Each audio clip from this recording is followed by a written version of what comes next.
Okay. Thank you all for being here to watch the 2023 Hippard Novice Mock Trial Finals. Congratulations to our finalists, Team 5 and Team 1. Should be a really great show. All of the advocates that we've had have been really, really talented. It's been great to watch. And also thank you to Beck Redden for sponsoring this tournament. It's very helpful and we appreciate all you've done for advocacy here. And with that, I will go ahead and turn it over to the Honorable Judge Weems. All right, court calls the case of State versus Taylor. All ready to proceed, prosecution? Yes, Your Honor. Defense? Your Honor, the defense has a couple of pretrial matters to get to before we proceed to opening statements. All right, let's start with introductions. Prosecution, who are you? I'm Bradley Edrington. Etherington? Edrington, EDRINGTON. And Joe Lipper, LIPPER.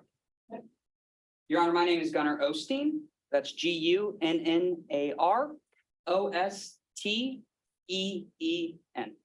Your Honor, my name is Kyle Henk, HENK.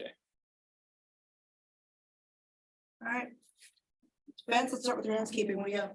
Yes, Your Honor. Would you like us to direct speeches towards you as the judge or to the jury? Very.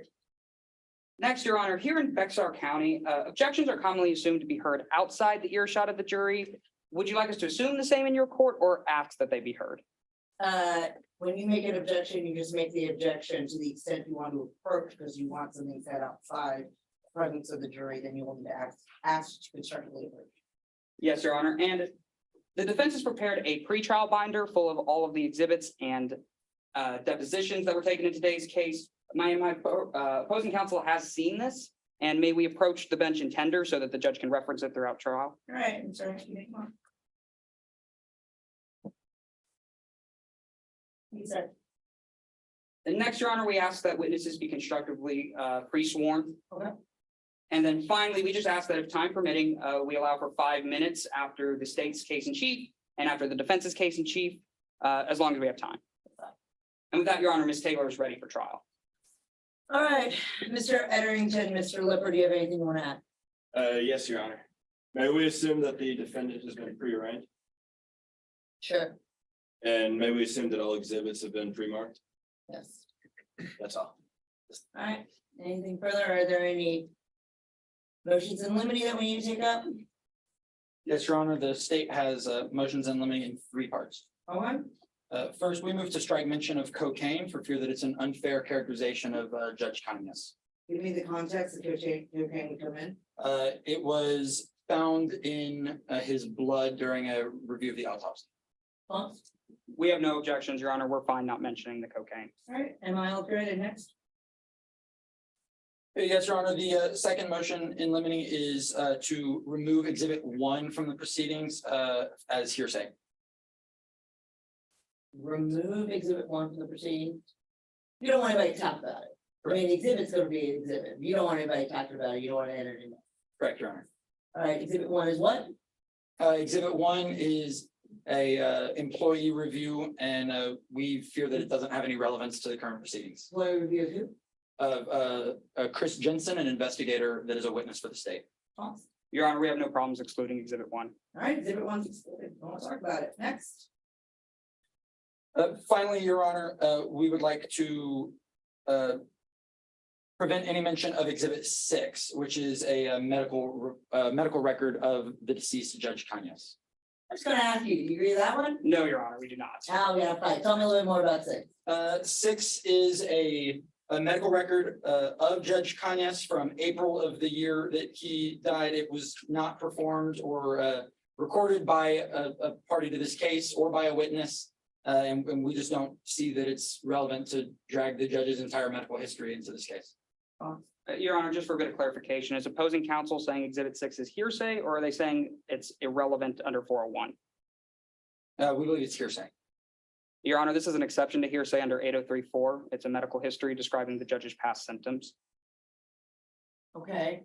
Is it written by the doctor or is it written by the judge? It's written by, I believe, the doctor. Hearsay. That exception does not apply. Got another one? It's written by. Oh, so apologies, Your Honor. It's written by the judge himself. There, Your Honor, there's no way to know that from this document. You able to, then what I'm gonna do is I'm going to grant it, if you can lay a foundation for it, we can talk about it. Would you like us to approach it? Absolutely, prior to the upgrade of the MI. Yes, Your Honor. All right, what else? You said three, is that it? That's three, Your Honor. We're finished. The defense has a motion eliminating one part, Your Honor. All right, We asked that opposing counsel not reference the defendant's past instances of anger towards Judge Kanye, says this is this is inadmissible character evidence pursuant to Rule 404. But we expect opposing counsel to, on cross-examination, elicit that Ms. Taylor had feelings of hostility towards the judge over her 20-year period as an attorney. They would be making an argument in conformity therewith that because she was angry at one point, she was angry at another, and then is inadmissible under Rule 404. well, Your Honor, we object. We believe that the character of the witness and the defendant and her relationship with the judge is incredibly important and relevant to her motive in committing murder. let's go along, mission these nine. What else? Mr. One, Yes, Your Honor. great, ready to start with that, please? Yes, Your Honor.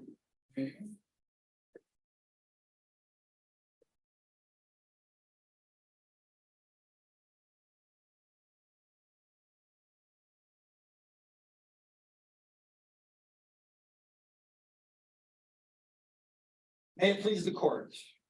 Opposing counsel, Your Honor, ladies and gentlemen of the jury, thank you all for being here today for the trial of State versus Taylor. My name is Bradley Edrington.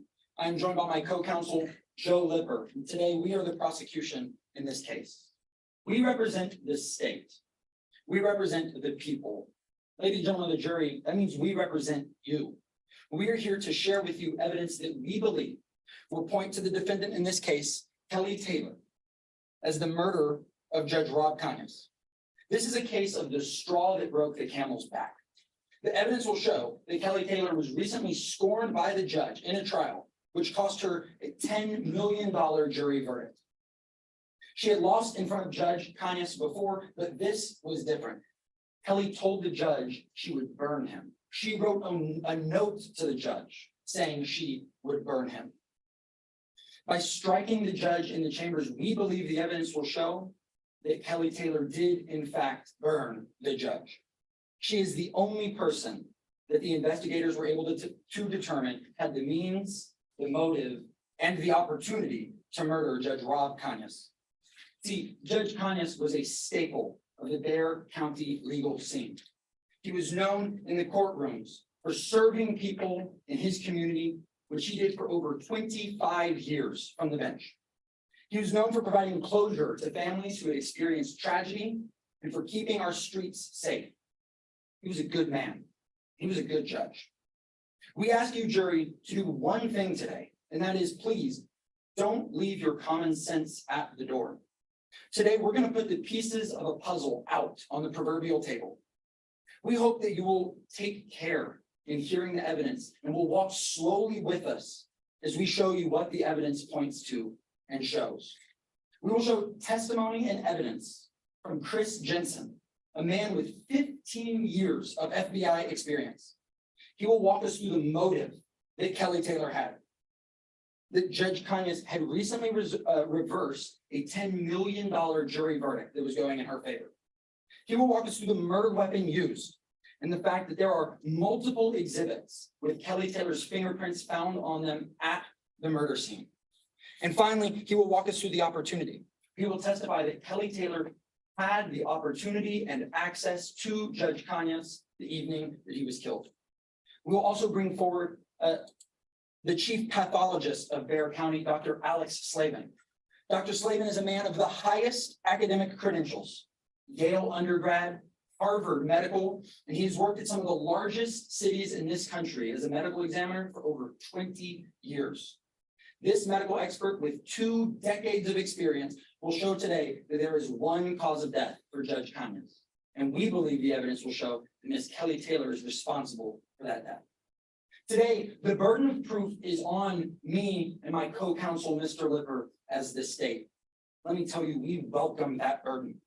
We will provide evidence beyond a reasonable doubt that the defendant, Kelly Taylor, is responsible for the murder of Judge Rob Conyers.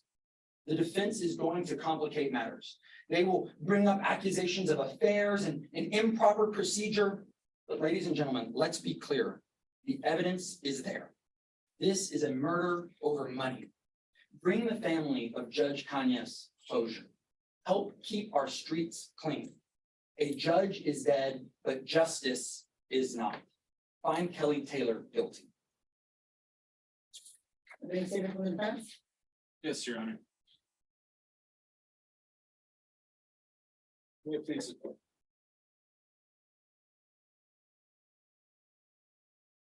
In a rush to find answers for Judge Robert Kanyes' death, you'll learn that the state stopped asking questions. The state was interested in convicting Kelly Taylor. They weren't interested in convicting Judge Kanyes' murderer. The evidence will show the state rushed through their investigation, they failed to follow leads, and they ignored key pieces of evidence. Now, today you'll get to learn who Miss Taylor is. You'll learn that she's a respected attorney, that she's sworn to and consistently upholds the law. You'll hear that she knows the ins and outs of the court system, that she uses its power to enact justice, to right wrongs. She's not the kind of person that would undermine it by committing murder. Now, as the state mentioned, the day before Judge Kanyes died, he reversed a verdict. This was the first verdict that Miss Taylor had won in his court. And yes, the verdict was for $10 million. Miss Taylor was set to receive 3.3 million of that. But what the state didn't tell you is that Miss Taylor knew she would get this verdict reversed on appeal, just as she had 20 times before when Judge Kanyes decided against her. He knew that she'd get the money back. Now, I expect the state to talk a lot about this relationship between Miss Taylor and Judge Kanyes.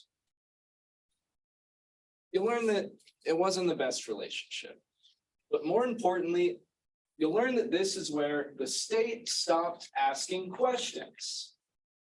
The state won't be able to tell you where Miss Taylor was the night Judge Kanyes died. The state won't be able to tell you that Judge Kanyes was properly examined in an autopsy.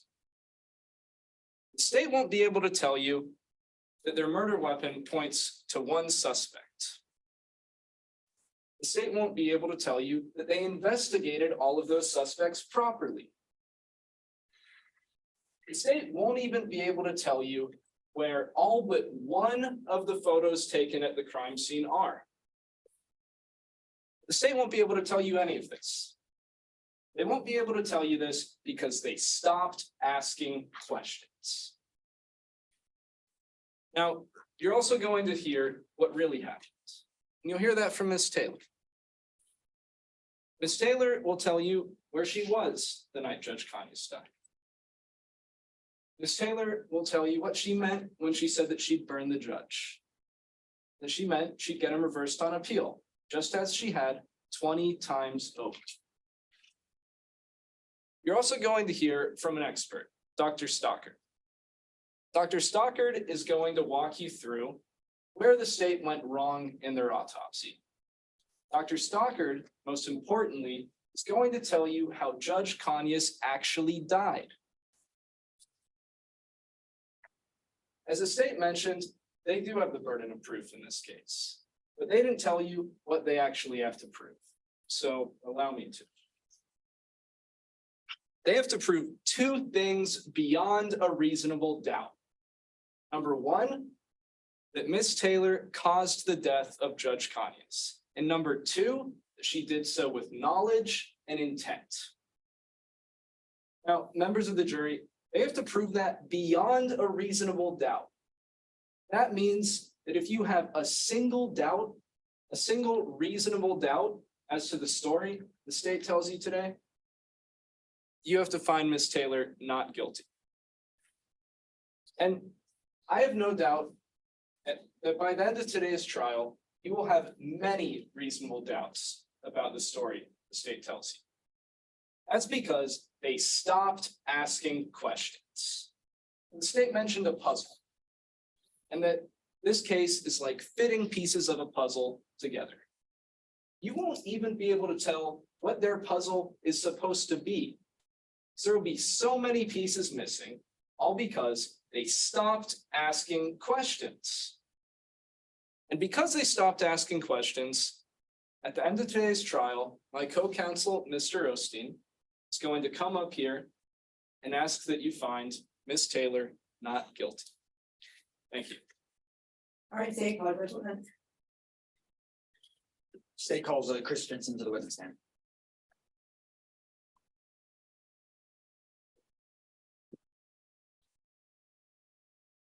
Sir, you've been sworn in, which please.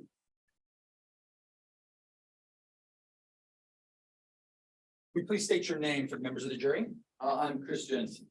And you are the investigator that was assigned to this case, correct? Yes. Objection, Your Honor, leading. I'd ask that opposing counsel ask an open-ended question. I'm gonna give him a little leeway, and we need to put that play on it somewhere here. Yes, Your Honor. And Mr. Jensen, where did the murder that we are trying today occur? It happened right here in Bear. Objection, Your Honor, to them calling this a murder. It is the defense's contention that this is not a murder, and for them to do so is substantially more prejudicial to the jury than probative. Will you repeat your answer? The murder happened right here in Beartown. Thank you. And can you identify the defendant for us? The defendant is seen right here with a black jacket and white shirt. Thank you. Mr. Jensen, how did you come to be an investigator? Well, I started with the FBI crime scene investigation. I worked with them for 15 years. Became a little disenchanted with the bureau. They had there's a lot of politics involved, and so I wanted to go check out Hollywood. I did 5 years with the well-known television show CSI. That was a great experience. I really enjoyed that. And then, it was time to move on, come back to Armadillo, and became an investigator at the DA's office. And what was your training to become an agent with the FBI? I graduated from China Grove University, and then I went to FBI crime school in Quantico, Virginia, and I graduated with a specialization in crime scene analysis. And then I did my FBI career. And would you consider yourself an expert in the field of crime scene investigation? I would. I've been doing this for a long time. I've seen a lot of things. Definitely an expert. Thank you. I'd like to turn your attention now to the date of July 10th of this year. What was your job that day? My job was to investigate the untimely death of Judge Conyers. And what did you see when you arrived at the Bear County Courthouse? I saw a pretty sad scene. I saw the judge slumped over in his chair, dead. Your Honor, may I approach the witness? You may.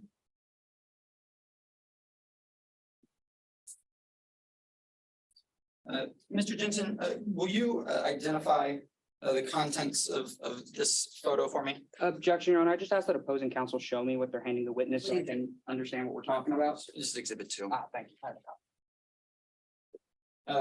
As I said, would you identify what you see in this picture for me? This is a picture I took of the judge. And does this truly and accurately portray the scene as you found it on that day? Yes, it does. Your Honor, at this time, the prosecution would like to offer exhibit 2 into the evidence. Any objection? No objections from the defense. Great, do submitted.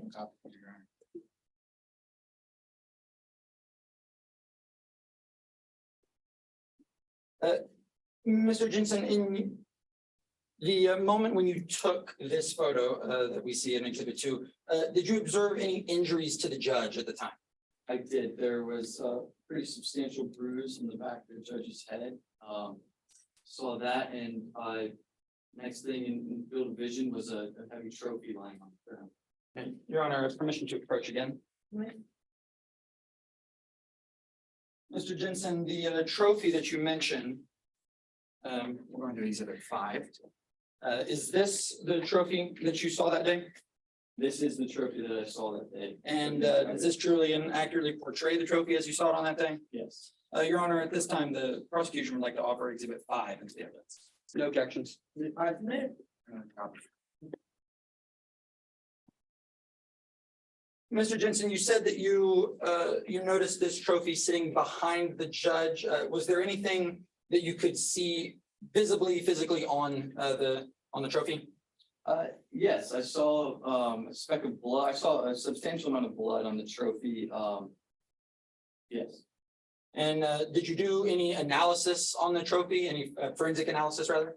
well, first we started with fingerprint analysis and it came back that there were 3 sets of fingerprints on the trophy. Objection, Your Honor, at this time. I believe the witness is about to go into an expert opinion about whose fingerprints were on the trophy. That would be based on scientific or technical knowledge and is admissible under Rule 701.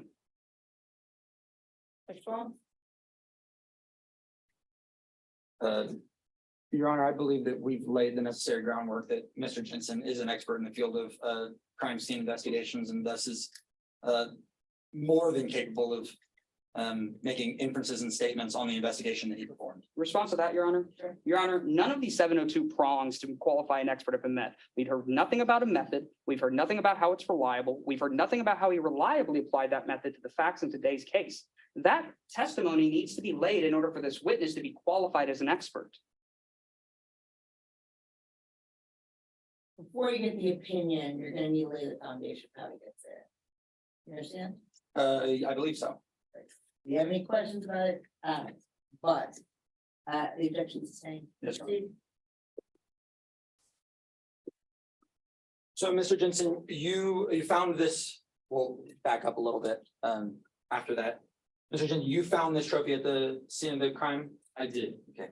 And you and the investigators in your office performed analysis on this trophy, is that correct? We did, yes. And is this something that you do often for Bear County's District Attorney's Office? For every crime scene I'm called to do.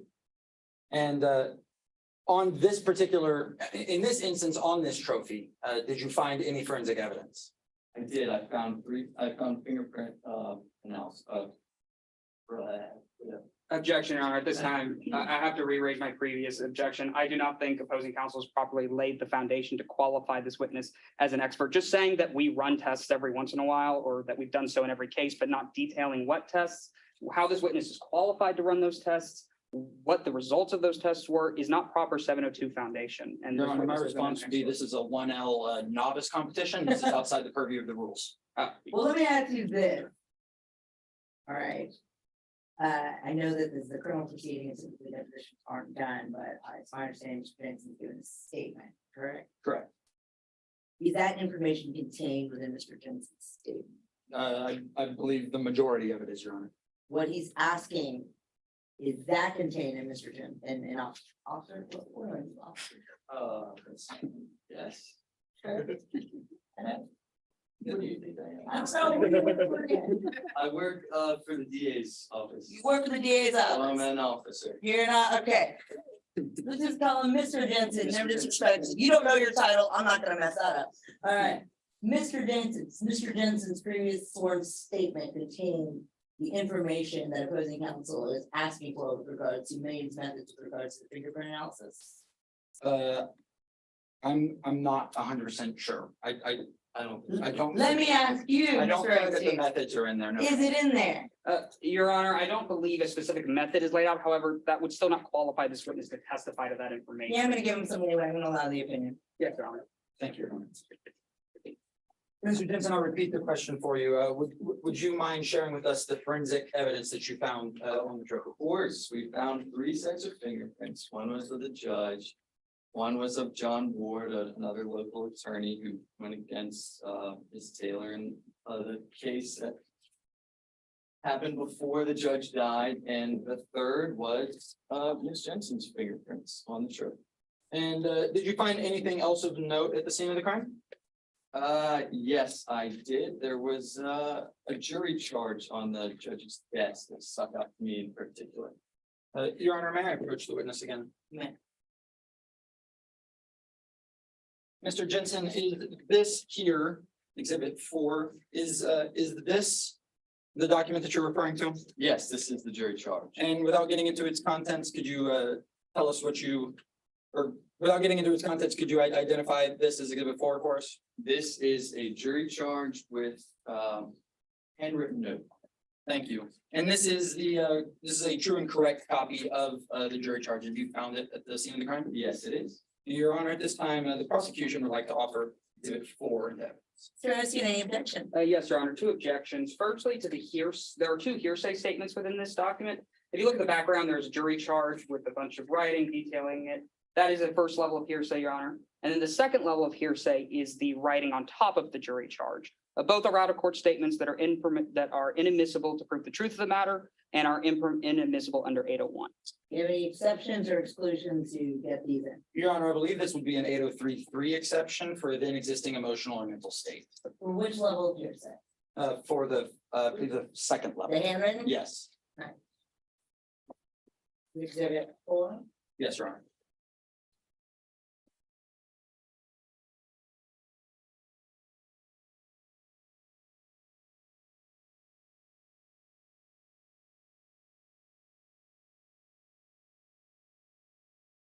What do you have for the other underlying levels of hearsay? Will opposing counsel remind me of the first layer of the hearsay objection? The actual jury charge itself. So you have the jury charge, that's presumably written by one individual, one statement, and then the handwritten part, that's presumably the second level. We don't care for the contents underlying this and don't plan on using it in the stream of evidence beyond the fact that there's something written on top of it. So it doesn't go to prove the truth of the matter asserted, is that what I'm hearing about the first? level Yes, I hearsay? would say, now that I thought about it, it doesn't go to the proof of the matter asserted. Yes, Response to the 803.3, Your Honor. yes, We've heard no foundation establishing this as a then existing mental state of physical emotional condition. We don't even know who wrote this statement, why they wrote it. It's not, the foundation hasn't been laid to qualify this as an exception under 803.3. do we know who has written this? You do give a sworn deposition from the defendant saying that she handwrote this note. So the defense would admit it, Your Honor, the defense does plan to admit it on Miss Taylor. okay. So it would be an admission by a party opponent, the state's trying to admit it. Response, Your Honor, no foundation has been laid qualifying this as a party opponent Or statement. you just conceded that it's going to be that your client admitted to doing it. I just asked that they lay that foundation first. I've already heard it, but you can go ahead and lay that foundation, but I'm gonna admit it. So it's admitted, before it's admitted. But let the jury know, and all that. Outside the jury's, no, actually technically nobody has to approach, so jury heard all of that, now you know. All right, before it's admitted, Thank you, Your Honor. Mr. Jensen, you found this jury charge. Where did you find this jury charge? I found this jury charge on the dead judge's desk. And why did it stick out to you initially? It stuck out to me initially because, you know, you really just don't see this too often. It's pretty clear. Handwriting says, you know, this is wrong. I swear I'll burn you for this one. -KT. Pretty obvious to make the logical conclusion that KT is Kelly Taylor. And I just, you know, in my expert opinion, I believe that it's a threat. It's a threat to a sitting judge, and I figured you have a dead judge sitting there, you need to take it in for evidence. Objection, Your Honor, speculation. For this witness to say that this was definitively a threat towards the judge is delving into the mindset of whoever wrote this document, being Miss Taylor, and is impermissible under Rule 701. well, No response. no, No, Your Honor. No, Your Honor. okay, then I will sustain the objection, regrets question. Your Honor, permission to strike from the record. Straight from the record. Will you remind us, Mr. Jensen, was there any forensic evidence on the original copy of Exhibit 4 that you found? Yes, Kelly Taylor's fingerprints were on the copy. And you had found fingerprints previously. What did you find the fingerprints on before this? Are you referring to the trophy? Yes, Mr. Jensen. And on that trophy, were there any other fingerprints? Will you remind us? John Ward's fingerprints were on trophy, as previously stated. Was there any reason to suspect John Ward of the crime? Absolutely not. In my professional opinion, John Ward had no intent, motive to kill the judge. There was the case with this jury charge. You can finish your answer, Detective. I'll end it right there. Objection, Your Honor, speculation to delve into the mindset of John Ward that he had no intent when no foundation has been laid for him to know that is impermissible under Rule 701. Overruled. Let me ask you a question. Mr. Jensen, do you know how Mr. Ward's fingerprints ended up on the trophy? Mr. Ward's fingerprints ended up on the trophy because while they were figuring out the jury charge in the case, before the judge died, Mr. Ward picked up the trophy, looked at it, put it back down. Thank you. A final line of questioning, Mr. Jensen. I'd like to turn your attention to the security at the courthouse the night of the murder. Was it possible that anyone could get into the courthouse that night? It was, yes. Can you, I was gonna say, can you explain how that would be possible? I'd be please? happy to. The security folks were in the basement, rewiring cameras. They had left the courthouse doors unlocked until midnight. The access. Thank you, Mr. Jensen. Finally, through the course of your investigation, how many people did you find with a motive to kill the judge? Well, I've spent hours overturning every stone on this case. I put a lot of time into it myself. Very deeply about the judge, actually. That Taylor's the only one that I found the means, the motive, and the opportunity to kill the judge. And in your professional investigative opinion, Mr. Jensen, who would you say is responsible for the death of Judge Rob Kanyas? I believe Kelly Taylor is responsible. Objection, Your Honor, opinion on an ultimate issue. This is a legal opinion that the jury can't hear. Well, do you have anything you want to say? I think I should give you an opportunity. Do you have anything you want? No, Your Honor. You waiting for them? All right, got it. So then we'll, anything further? We pass the witness. Examination. Yes, Your Honor. Detective Jensen, you can agree with me, it's important to be thorough in cases like this, What kind of cases? murder cases. Murder cases, yes. It's important to make sure all the evidence you gather is good. Correct, Good. Meaning meaning that it's good evidence. sound evidence is important, yes. It's important to investigate the stories that are told to you. Correct. Stories or simply stories. I go for hard evidence. Hard evidence, detective. Is that what you're claiming you went for in this case? Yes, fingerprints, motives. Let's delve into the evidence, detective. Now, you were alerted to Judge Kanyas' death on July 10th, 2021, right? Yes, You rushed right over to the crime scene the second you heard. I never go anywhere.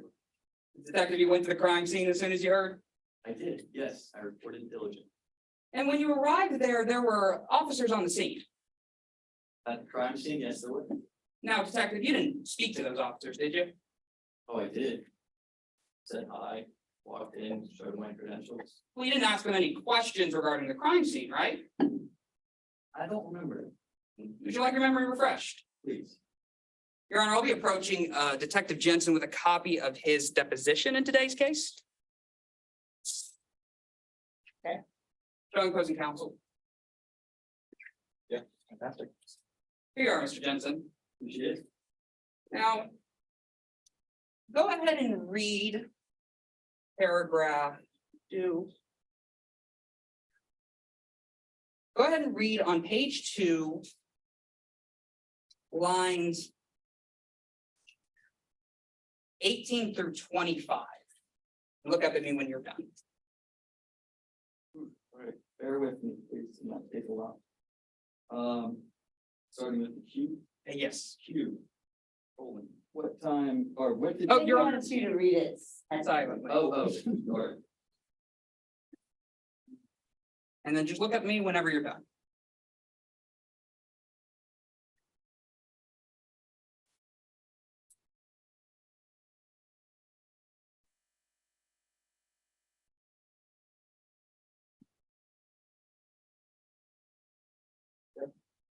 I'll go get that back from you. So detective. Thank you. Just to be clear, you didn't ask those officers what the crime scene was like before you went. No, it doesn't, there's nothing that says that I asked anyone. Exactly. You didn't ask them a single question regarding the evidence before you got there. It also doesn't say that I didn't ask. Well, detective, is it your testimony that you did ask them? No. It's not my testimony. So is it a yes or a no? You did ask them. I don't know. All right, detective. Now, earlier you talked about a photo, right, of the judge? Yes, one of these exhibits. You took that photo, right? I did, yes, It's exhibit 2? It is. Right here? Two, yeah. Your Honor, I'll be approaching the witness and opposing counsel with what's been previously entered as exhibit 2. You ask for permission to approach them? Yes, Your Honor. All right. There you go, Mr. Jensen. Appreciate it. You actually took that photo, didn't you? I did, yeah. Good one. And Detective, to be clear, this was a photo of a murder, like you said earlier. This is photo of dead guy, yeah. Do you see any blood in that photo? No, it's pretty black and white, it's hard to see. Well, Detective, if there were color, do you think there'd be blood? Possibly, couldn't speculate on that. And to be clear, Detective, you actually took over 24 different photos, right? I did, yeah, around that. You wanted to document the evidence well, correct? Yeah, sure. That's the only photo we still have, isn't it? Yes, it is. 23 out of the 24 photos you took, we don't have access to because they were deleted. Question, Yes, Detective, is that true? that is true. You can't account for those photos, right? They're on a camera, I'm sure if we might be able to find them somehow, but we don't have them right now. Thank you, Detective. I'll go and get that back for you. There you go. Now, earlier you testified about a jury charge, right, that you found at the scene of the crime? Correct? Yes, Would you recognize that jury charge if I showed it to you? you can see. Your Honor, permission to approach opposing counsel and the witness with what's been marked as exhibit 4. You in? Opposing counsel. Approaching Detective Jensen, there you are. Thank you. This is that same jury charge, isn't it? This is one from earlier. And Detective, you ran fingerprints on this, right? I did. And one of the fingerprints you got was the defendant, Kelly Taylor, right? It was. Detective, you didn't ask Miss Taylor what she meant when she wrote, "You know this is wrong, I swear I'll burn you for this one," did you? I don't remember if I asked. Detective, is it your testimony that you did or that you didn't? I don't remember if I asked. You don't remember whether you asked the defendant what she meant when she wrote on this note? Is that No. your testimony? Yes. Thank you, Detective. I'll go and get that back from you. Now, earlier you said that Miss Taylor was the only person with the means and the motive to commit this crime, right? The opportunity. And the opportunity. Now, I want to talk about motives. You were aware that Detective or Judge Conyers heard civil as well as criminal cases, right? Yeah.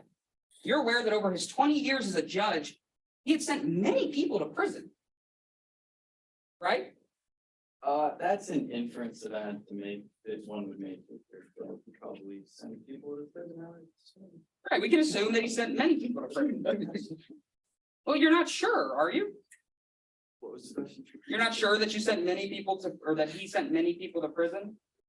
The judge, if he sent many people, no, I'm not sure. Sure. Is it your testimony that you're not sure if he sent many people to prison? Yeah. I'll be permission to approach the detective and opposing counsel with a copy of Detective Chris Jensen's deposition. You do.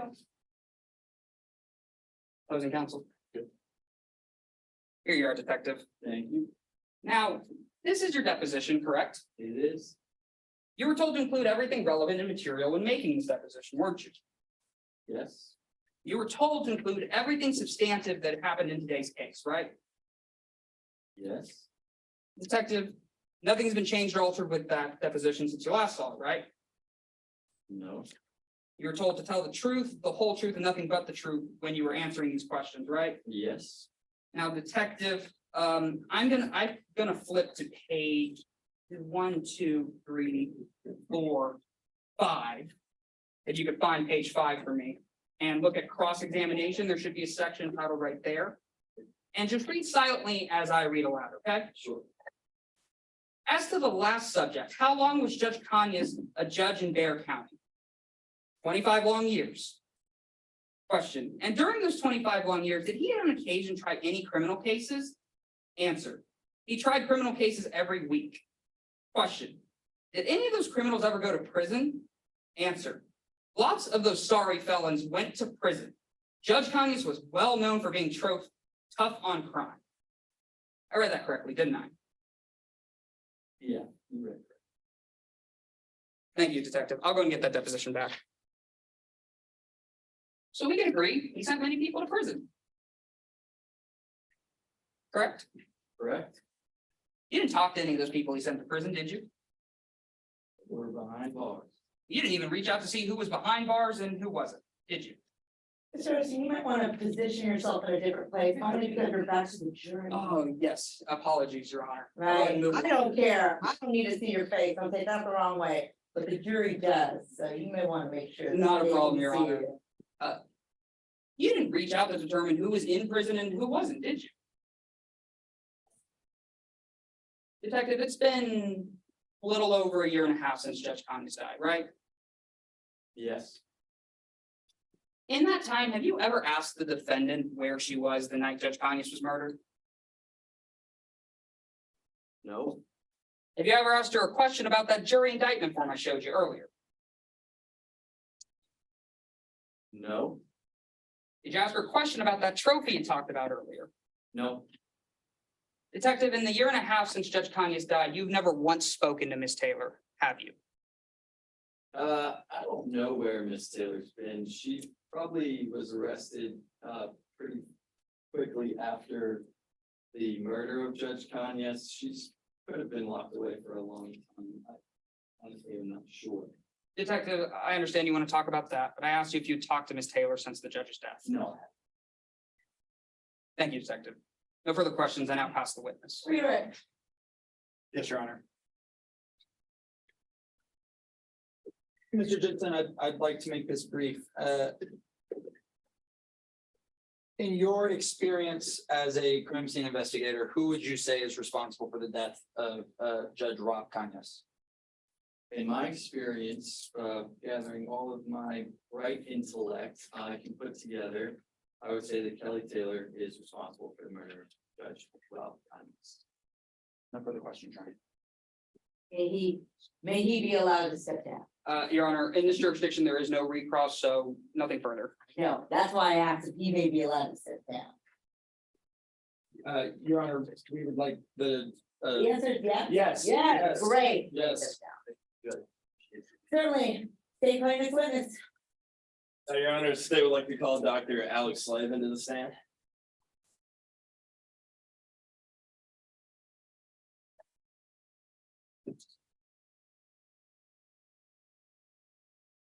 Doctor. You may proceed. Good afternoon. Good afternoon. How are you today? I'm doing well, man. How are you? I'm doing all right. Could you please state your name for the record? My name is Dr. Alex Slavin. And where did you get your education?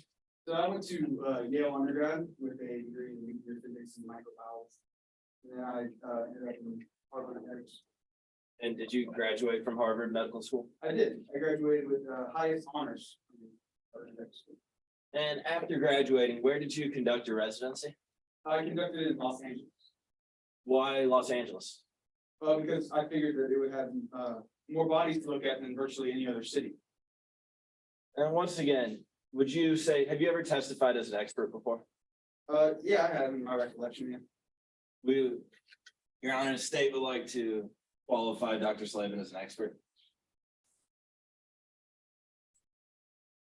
Okay, you have a response?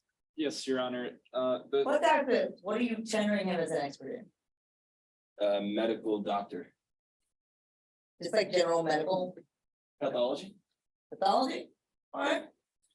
Any objection to the tender of Dr. Slavin? Slavin, how do you say it, sir? I say it's Slavin. Well, it's your name, so we'll do that. Dr. Slavin, do you have any objection to the tender of Dr. Slavin in general pathology? Yes, Your Honor, the state and the witness have not laid out a foundation as to the methods that Dr. Slavin followed to form any conclusions in this case, let alone that they're reliable methods. And as such, any testimony as an expert won't be admissible under 702C. Response to that. Your Honor, as my co-counsel said, this is a novice. You get that? That's not really. By rules of evidence, let me ask you this. Is there anything further in the deposition? Again, there's depositions in a criminal case, but let's just go with it. Is there anything further in deposition of Dr. Slavin that establishes his expertise, his background, or an experience in pathology?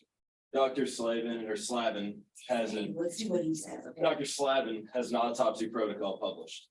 Oh, let's talk about that. Lay a little bit more of a foundation, all right? Objection sustained. Your Honor.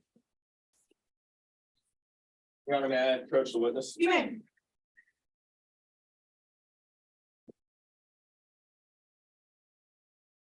Dr. Slavin, without identifying its contents, do you recognize Exhibit 3? I do. Yeah, it's a autopsy report that I do. And is this fairly an accurate portray of the autopsy report? This does, yes. Your Honor, we would like to admit Exhibit 3 in evidence. Any objection to the admission of exhibit 3? No objections, Your Honor. All right, exhibit 3 is admitted. So Dr. Slavin, could you tell us a little bit about this form? Yeah, absolutely. So this is an autopsy report that I created based on the body of Judge Conyers. And when you conducted your autopsy, were you able to see the actual body of the judge? Yeah, I was there and I conducted it myself. Could you briefly explain your findings? Yeah, absolutely. So the first thing I found was a very large hematoma on the head of the judge. I found it was just under the surface of the dura and apparently put substantial pressure on Judge Conyers' brain. I didn't want to jump at any conclusions, so I continued doing the autopsy. And while conducting the autopsy, did you have a chance to do any toxicology work? Yeah, I did, and we did it, kind of a normal screen for substances that might be in the system. Did you notice anything abnormal or strange about the toxicology? Yeah, I did. I noticed that there were some traces of a drug commonly referred to as Viagra. The amounts were indicative of ingestion of about 25 milligrams, which is the recommended and prescribed dosage of that substance. Based on your expertise, would that be enough to kill an otherwise healthy individual? No, I don't think it had anything to do with the judge's death. I've never heard of that. So once again, based on your expertise, what caused Judge Conyers' death? In all reasonable medical probability, Judge Conyers' death was produced by the significant hematoma on the back of his brain or back of his head, which put pressure on the brain and ended up killing him. During your investigation, have you been made aware of any potential objects that could have caused this hematoma? Yeah, I actually talked to the lead investigator, Chris Jensen, about my autopsy and his investigation findings, and he mentioned about something about a trophy that might be of interest. Do you have Objection, Your Honor. This is hearsay under 801. The witness is telling us that he heard this from someone else. As such, it's inadmissible under 801. Yeah, but he already said it all. And the jury's already heard it. So, I'm gonna give a response. Your Honor, I believe Dr. Slavin is more than qualified to note what the potential murder weapon could be. Okay, objection's hearsay though. The response is hearsay, him testifying something you or somebody else. Dr. Slavin testified that he recognized the murder weapon. Get that, the objection he's making is to hearsay. Would you like a moment to confirm with your co-counsel? Yes, There we go, let's do that.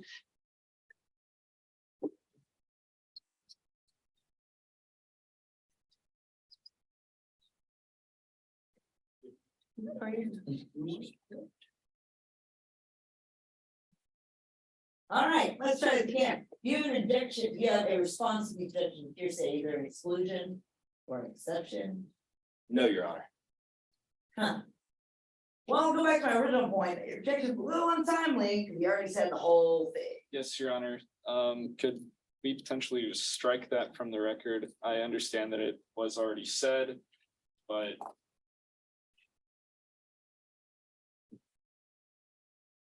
Objection is. Measure. So that's an answer. Dr. Slavin, do you have Exhibit 5 with you? There's not. Your Honor, may I approach the witness? You may. What does that photo look like to you? It looks a lot like a trophy. Pretty ugly. And do you think that trophy could be used as a murder weapon? Yeah, in my opinion, it definitely. Your Honor, permission to approach the witness once again? For what purpose of time? We'd like to introduce Exhibit 8. Okay.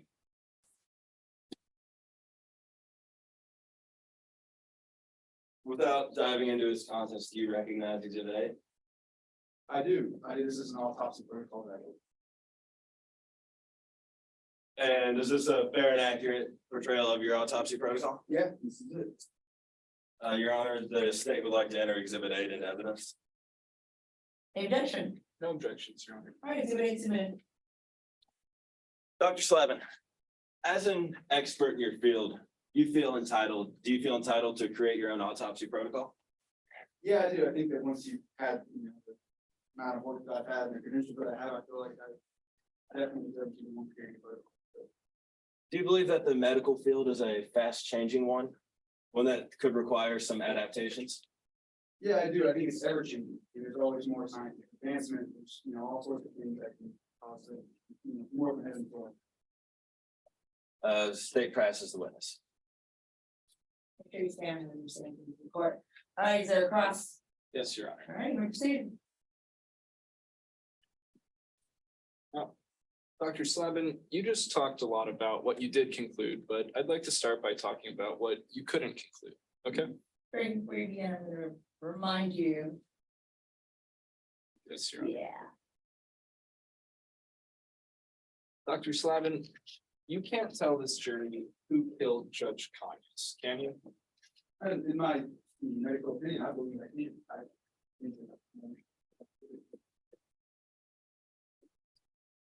Dr. Slavin, your medical opinion tells you the autopsy report findings, right? So to be clear, Dr. Slavin, your medical opinion doesn't tell you who killed Judge Conyers, does it? The medical opinion doesn't agree on the issue, conversation I had with Jensen. Dr. Slavin, you can't tell this jury why someone might have wanted to kill Judge Conyers, can you? Not for absolute certainty. Dr. Slavin, you can't tell this jury the exact time that Judge Conyers died. No, we don't have that. Talk about a few more things that you can't tell the jury. You can't tell the jury if Judge Conyers was sick the day he died, can you? Yeah, it'd be tough to do. I mean, Dr. Slavin, you can't tell this jury if Judge Conyers had a heart condition, can you? No, definitely. I mean, it could have. And Dr. Slavin, you can't tell them any of this because you never looked at Judge Conyers' medical history, did you? No, I was told to get the report out as soon as I could, so I decided to.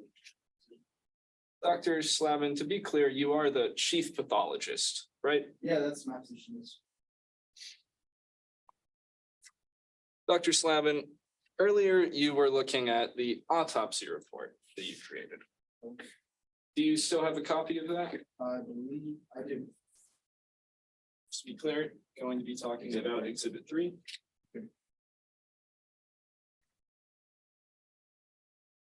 So, Dr. Slavin, did Judge Conyers had a fracture in his skull, correct? I don't necessarily recall if he had a fracture in his skull or not. So, Dr. Slavin, is it your testimony that Judge Conyers did not have a fracture in his skull? No, I think I just don't remember whether or not he had a fracture. Dr. Slavin, you remember taking a deposition, right? I do. I could refresh your memory with that Please do. deposition. Please do. Your Honor, permission to approach opposing counsel and. Certainly. Okay, is that right? Yes, Thank you. yes.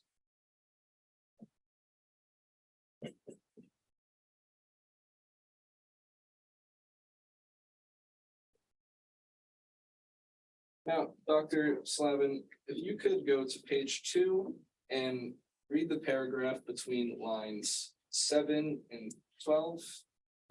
Just do that silently and let me know when you finished. Done. So, Dr. Slavin, now that you've had your memory refreshed, do you recall if Judge Conyers had a fracture? on his- Yes, I previously said that there was a fracture in his skull. Now, Dr. Slavin, I'd like to go back to the autopsy report. I'm going to read part of this and just let me know if I read it correctly, okay? You said, the dura is stripped, revealing no fractures of the bones of the calvarium or base of the skull. Did I read that right? Yeah, you did. So, Dr. Slavin, did Judge Kanyas have a fracture in his skull, or did he not have a fracture in his skull? I think you did. I don't know why. It must be, I can do actually go towards no. So you would agree that sometimes errors are made on autopsy reports, right? Yeah, first when you have that. Dr. Slavin, you also wrote the judge's age on this autopsy report. Yeah. You wrote that he was 65 years old, is that right? I did write that, yeah. Dr. Slavin, would it surprise you to learn that the judge is actually 56 years old? That's surprising. Yeah, another bad, editing mistake for sure. Yeah. You think maybe it was just a transpositional error on the I think document, it right? definitely could have been. Take that back.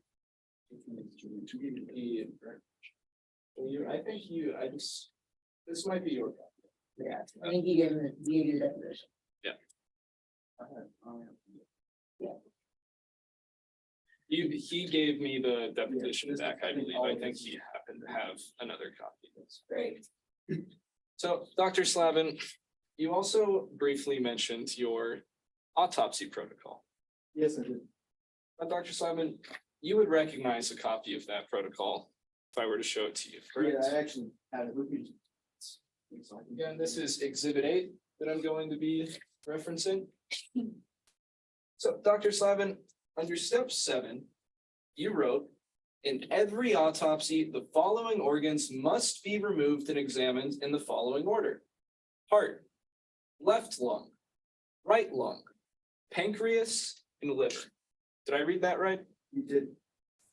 Now, Dr. Slavin, you didn't examine the heart, did you? Oh, I examined it. To be clear, when you say you examined it, you just looked at the heart, right? Correct, that's the correct. Now, Dr. Slavin, you didn't examine the left lung, did you? Not that I recall, I don't remember. That's fine, I didn't. You didn't examine the right lung, correct? So. Dr. Slavin, you didn't examine the pancreas or the liver either, did you? Objection, it seems facts not in the evidence. Well, he testified to whether or not he actually did it. So, Dr. Slavin, you didn't follow your own protocol, did you? No, I didn't. And I'm going to read one more thing, very bottom of the page. Yeah, you Just correct me if I make a mistake. You wrote, there is no excuse for failing to thoroughly dissect and examine each of the above organs. Did I read that right? Yeah, you did. No further questions. All right, there you go. How are you doing, Dr. Slavin? Really want to answer that? I'm great, coming for joy. Man. How are you? Could you just remind us, where did you attend your education? Yeah, I attended my education at Yale undergrad with microbiology and nuclear physics, and then I went to Harvard Medical School. And Exhibit 8 that's in question, who wrote that? I wrote that. Okay, and would you say that the medical field is constantly changing? Oh, absolutely. I think it's always changing. And so one last question. In your expert opinion, what is the cause of death? I think in my expert opinion, there's no other explanation. The cause of death was from the blunt force trauma to the back of the head that caused a dural hematoma. We killed the kid. Thank you. Your Honor, the state rests. All right, Ms. Williams, do you like to sit down? Yes? Yes. Yes, you may sit down. Thank you, doctor. Thank you. All right. State rest? Your Honor, the defense would like to reserve any halftime motions for after our 5-minute recess, if that's okay. Sure, break 5. What time do we? 3:14.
What?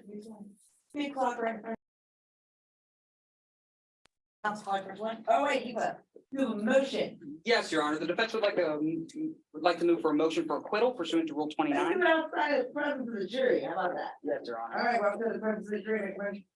Your Honor, the state had to prove 2 things today. The first is that Ms. Kelly Taylor caused the death of Judge Robert Conyers, and second, that she did so with intent and knowledge. They have produced no evidence to link her to this crime, to say that she caused the death of Judge Conyers. They produced no evidence that when she did so, she did it with intent and knowledge. Therefore, even if a reasonable juror could view the state's evidence in the best light, they would not find sufficient evidence to find Ms. Taylor guilty beyond a reasonable doubt. All right, Mr. Edrington, Mr. Lipper, which one of y'all is gonna take this one? All right, Hey, Your Honor. your response.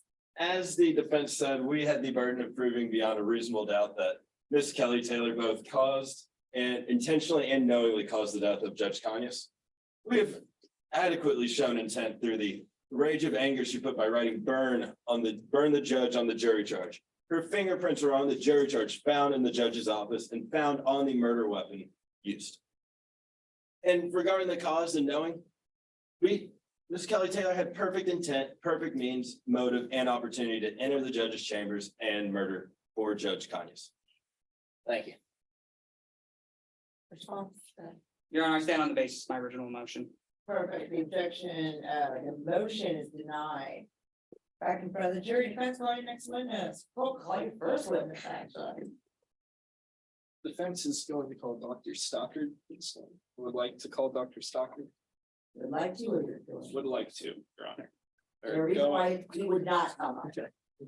There is no reason. He is All right right. here. Come on up, doctor.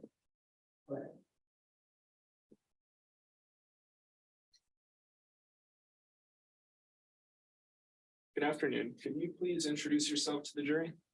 Hi, my name is Dr. Dusty Stock.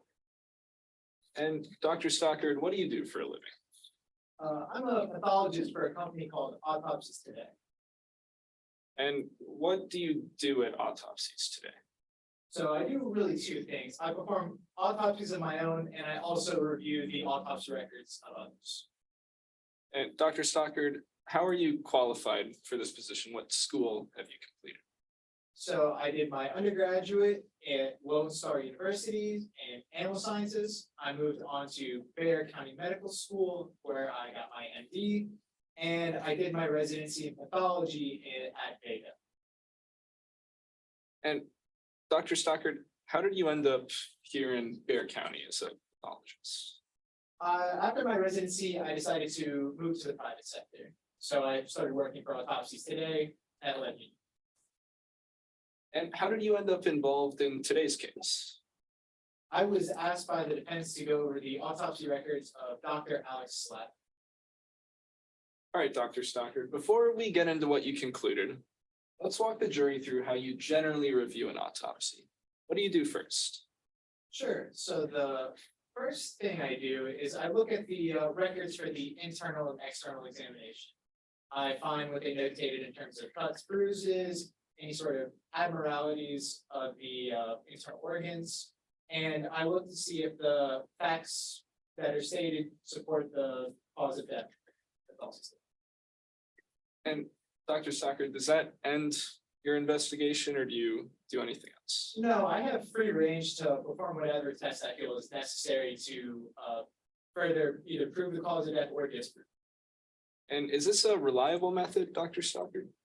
Yes, it serves as an extra check in order to verify the cause of death. And is this the method that you used when reviewing the autopsy in today's case? Yes, it is. So, Dr. Stockard, actually, Your Honor, the defense would like to tender Dr. Stockard as an expert in pathology at this time. Who's taking up this witness? That would be me, Your Honor. All right, Mr. Edrington, you have any response to that? We have no objection. So, Dr. Stockard, after performing this review in today's case, what was your conclusion as to Judge Conyers' cause of death? Well, my conclusion was that Judge Conyers died of a sudden drop of blood pressure, a severe drop of blood pressure, that is. So that means you disagree with Dr. Slavin about the cause of death? That is correct. And could you explain why you disagree with Dr. Slavin? Quite frankly, I think he's missing some key pieces of information. In his autopsy report, he talks about how the judge's brain weighs 25% less than the average human brain. But he also notates that the judge's skull was a normal size. There was a lot more room in his brain for the hematoma to put pressure on, and it not be enough pressure for it to be faced. Dr. Stockard, both you and Dr. Slavin have mentioned a hematoma. I'm not a doctor. Could you explain to me and the jury what that means? Sure, a hematoma is a collection of blood that forms between the brain and the skull. This blood doesn't really have anywhere to go, so it continues to accumulate and it starts to put pressure on the brain. And Dr. Stockard, now that we've talked about why you disagree with Dr. Slavin, could you tell us how you reached your conclusion that Judge Kanyas died from low blood pressure or from severe drop in blood pressure? Excuse me. Right, so I started by looking at the judge's medical history. I saw he indicated that he had a history of low blood pressure. And I also did a toxicology report on tissue samples I was given of his body.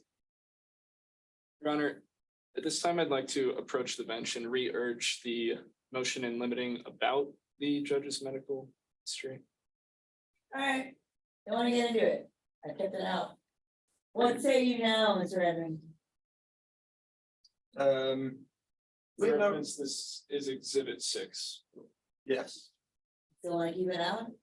Yes, we would still like to keep this out on the grounds that the doctor who was a part of this, which is Dr. Armand Hammer, is not present today. A tough name. And also that we have no way of knowing who filled out this form. Okay, so are you? Our objection would be hearsay. There we go. Your Honor, this falls under an exception in hearsay, specifically 8034, as this is a medical record of the victim and qualifies as an exception.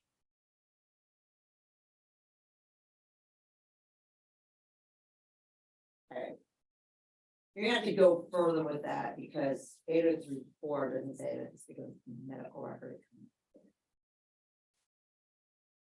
So furthermore, all of the exhibits today were pre-marked and authenticated. No, it's not an issue of authenticity. Talk about 8034. 8034, there's no hearsay exception that says because medical record it comes in. So this is a medical record that the expert relied on to reach his conclusions. As such, it's essential to the testimony that he is here to provide today. And it completely undermines the state's doctor, the state's expert and Okay. his conclusion. So you're giving credibility, you're doing underlying facts and data, that's actually 703. 703 says it doesn't have to be admissible for an expert to rely upon it, so, but that doesn't mean it comes into evidence. So do you want it into evidence or do you just want it under 703? Go ahead and go with co-counsel, confirm trying to with whisper at you counsel? right now, should talk to him.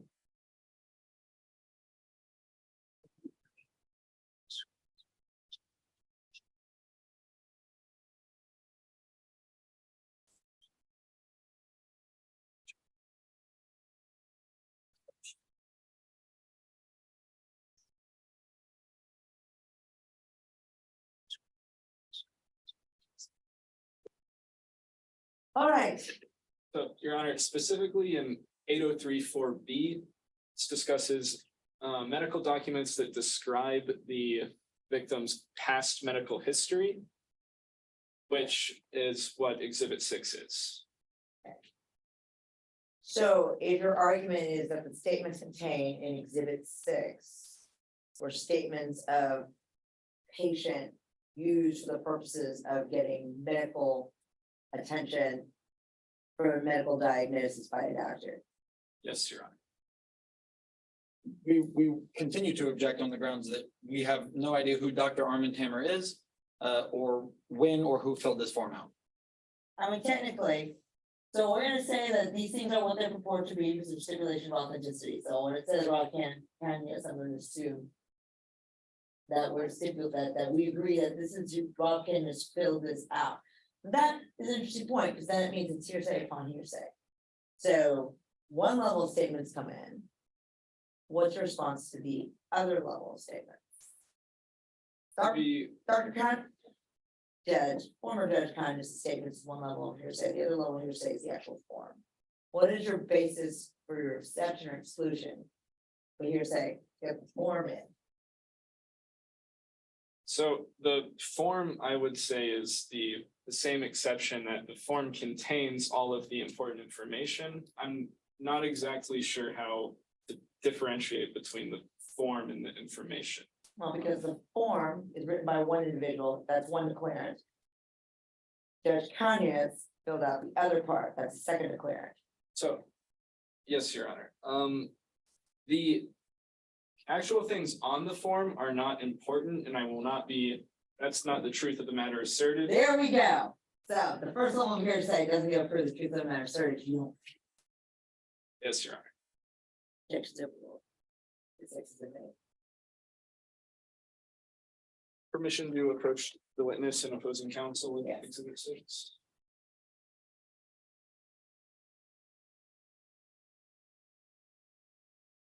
Dr. Stockard, could you please tell us what's so important about this medical history? Well, it points to a lot of places where or Dr. Slavin really could have used this information to determine the proper cause of death. The first one is the indication of low blood pressure that's shown at the bottom of the form. He also indicated that he was taking nitrostat. Nitrostat has a deadly conflict of medication with the toxicology reports, with the Viagra that was found in the toxicology reports of both me and Dr. Slavin. So taking both at the same time is often fatal. Dr. Stockard, Judge Conyers also indicated that he had fainting spells and erections lasting greater than 4 hours. Are either of those important? Yes, they're very important.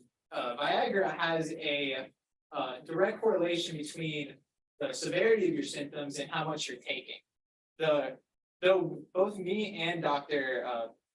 Slavin both agreed that there was Viagra in the judge's system, we disagreed to the concentrations. I found that there's 75 milligrams of Viagra within the judge's blood, and he found that there's only 25. 25 being the minimum dose, 75 being a dangerous level for someone that suffers from low blood pressure. Now, Dr. Stockard, does the medical history indicate how old Judge Conyers was? Yes, it says he's 56 years old. Now, earlier, Dr. Slavin indicated that it was possible there was a transpositional error on his autopsy, which said that Judge Conyers was 65 years old. And as you mentioned, Dr. Slavin said that there were 25 milligrams of Viagra in Judge Conyers' blood. So do you think if Dr. Slavin made a similar transpositional error and meant to say 52 milligrams of Viagra, how would that compare with your findings? That would definitely make much more sense. The 25 to 75 difference that we have is a 3 times increase in the dosage for Viagra. But if it was to be 52, it's within the same number of pills that you would take of Viagra. So that would be it's likely that he made a mistake there as well. Objection, that's speculative. Yes, it is. Response? Your Honor, I have no response to that. We can strike that last statement.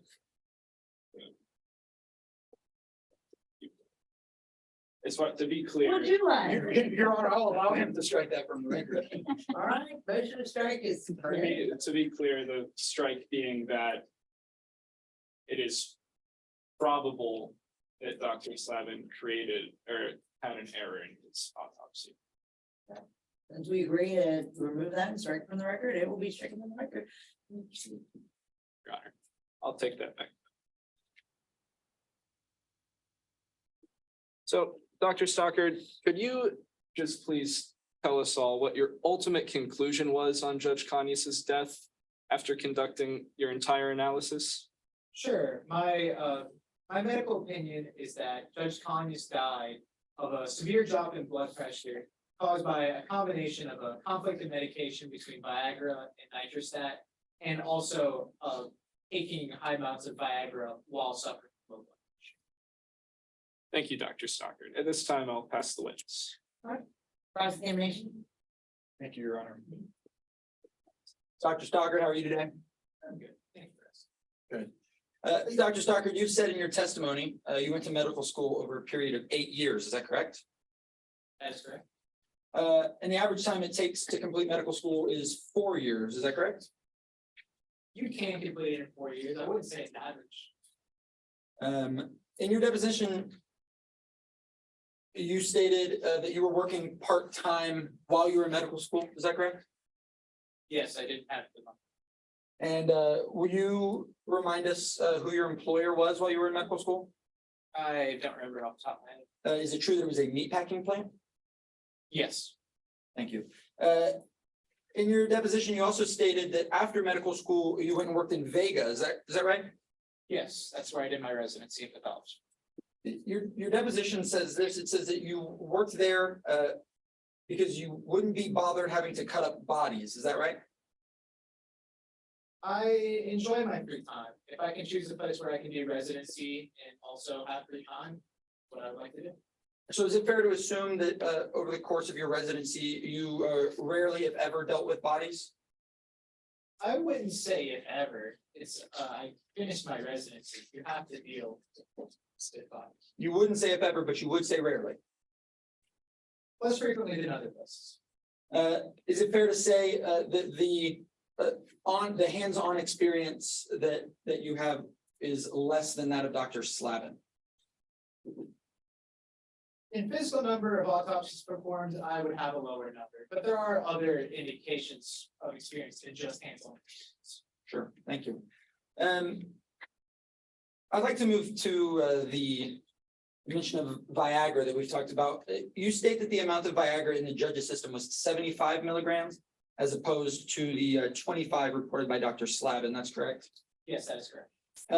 If the level of Viagra in the judge's system was actually 25 milligrams, the likelihood of a fatal drop in blood pressure would have been lower, correct? Yes, it would. And your toxicology on the body was done later than Dr. Slavin's? Yes, but there's preservatives used to stop any chemical processes in the body. We should be getting the same results. So you're saying that sorry, Or similar. so you're saying that the blood that you were working with had things added to it? Yes, it had standard preservatives used to stop chemical processes. You didn't get a chance to see the body of the judge directly, is that right? No, it was cremated by the time that I was contacted. I appreciate your thoroughness. I think for the most part, yes or no answers will suffice. Wouldn't you have preferred to see a body when doing an examination? That'd be my preference. Would it give generally more accurate results? It would be more helpful. Since you were not able to see the body, there's some assumptions you must have to make about the physical condition of the body, correct? Right, I relied on Dr. Slavin's report. So is it fair to say that the basis of your medical opinion on this topic is resting on assumptions about the body that you never got to see? They're resting on the assumptions of your medical. And if any of those assumptions would be incorrect, it would be a pretty significant blow to your testimony, right? It would mean that neither of us could produce any sort of standing on the cause of death. I'll encourage you again. I think yes or no will suffice for the record. You stated that the medical report contained information that the judge was prescribed nitrates, correct? Yes, he was prescribed nitrostat. You mentioned earlier that the combination of nitrostat and Viagra is what leads you to believe that the judge had an unsafe drop in blood pressure? Yes, it's a deadly combination of medicine.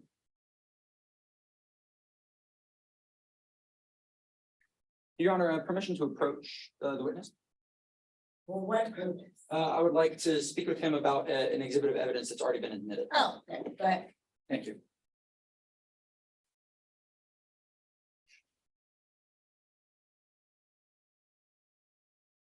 Going to the exhibit 6 that we used earlier. Thank you, guys. There you go. Give you this to refer to. You have a copy. Thanks. Thank you. Dr. Stockard, just to refresh my mind after that quick jaunt. You said that you believe the combination of nitrates and Viagra led to the judge's death. Is that correct? Yes, that's my opinion. And can you tell me, on this form that you hold in front of you, Exhibit 6, what the nitrate medication is that the judge was on? Nitrostat, And can you tell me the frequency he was supposed to take it? as needed. And did you find any nitrostat in the judge's body at the time that you did the autopsy report on Dr. Slavin's autopsy? Neither of our toxicology findings found nitrostat. It could have been metabolized by that. Sure, but you said earlier you believed that the combination of nitrostat and Viagra was the cause of death. Yes, people that are prescribed nitrostat, it's for low blood pressure. It's extremely inadvisable to just stop. I believe you on the inadvisability of it, but there was none in the system, correct? I found none in my toxicology report. It could have metabolized. So you have no evidence to suggest that the judge was taking nitrates the night of his murder?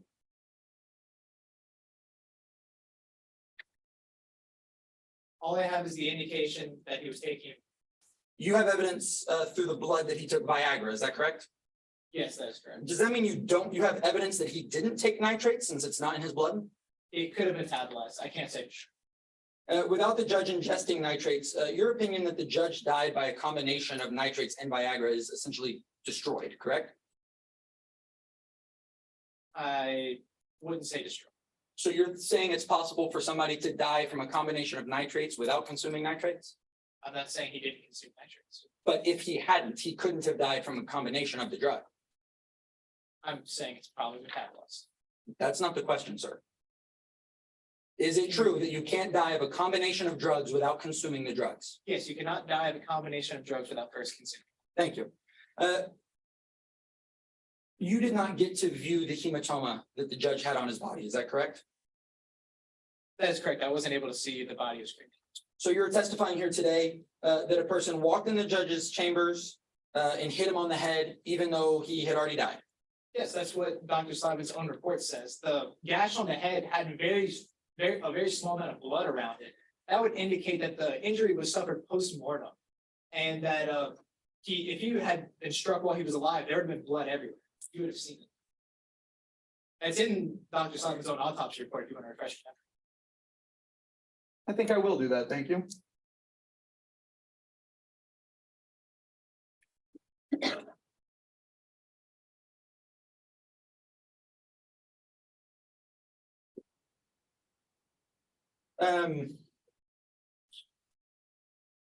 Dr. Stockard, you mentioned earlier to my opposing counsel that you believe that 75 milligrams of Viagra would be a dangerous dose for someone to take. Is that correct? With low blood pressure. Your Honor, may I approach the witness? With an exhibit. Yes.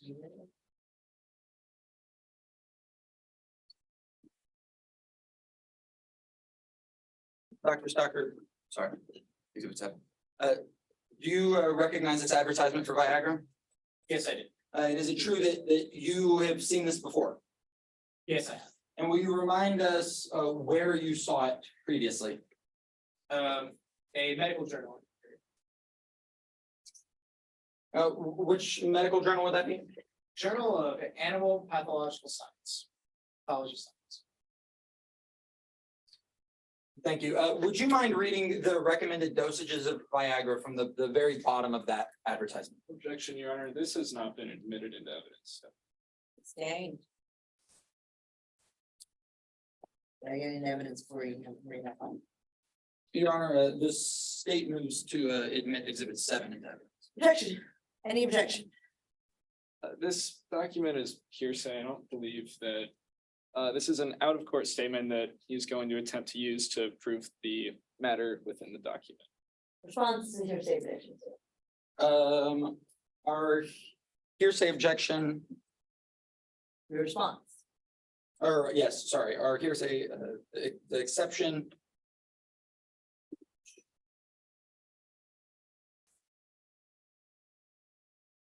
I don't believe we have an exception for that. You want to try to confer with your co-counsel, see if you can pull something out? There we go.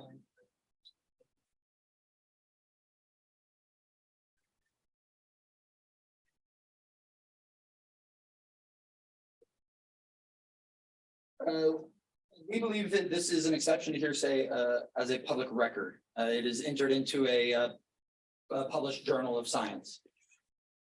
What's that? Yes, Your Honor, there's no testimony to say that this is a public record. Yeah, it's not actually what is contemplated with the public record exception. Do you want to try something else? I believe we have no further need for that. All right, the objection sustained.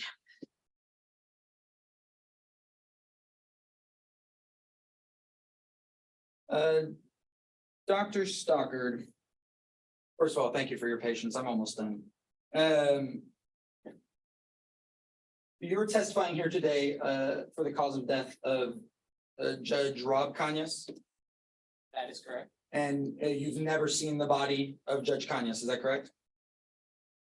I have not personally seen it. All I have is his tissue sample. So what I'm hearing from you today, Dr. Stockard, is that you formed your medical opinion on evidence that you didn't have in your own toxicology report and that you never saw on his head, correct?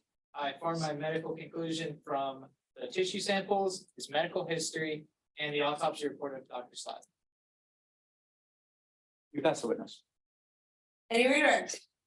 Yes, Your Honor, just a very quick redirect.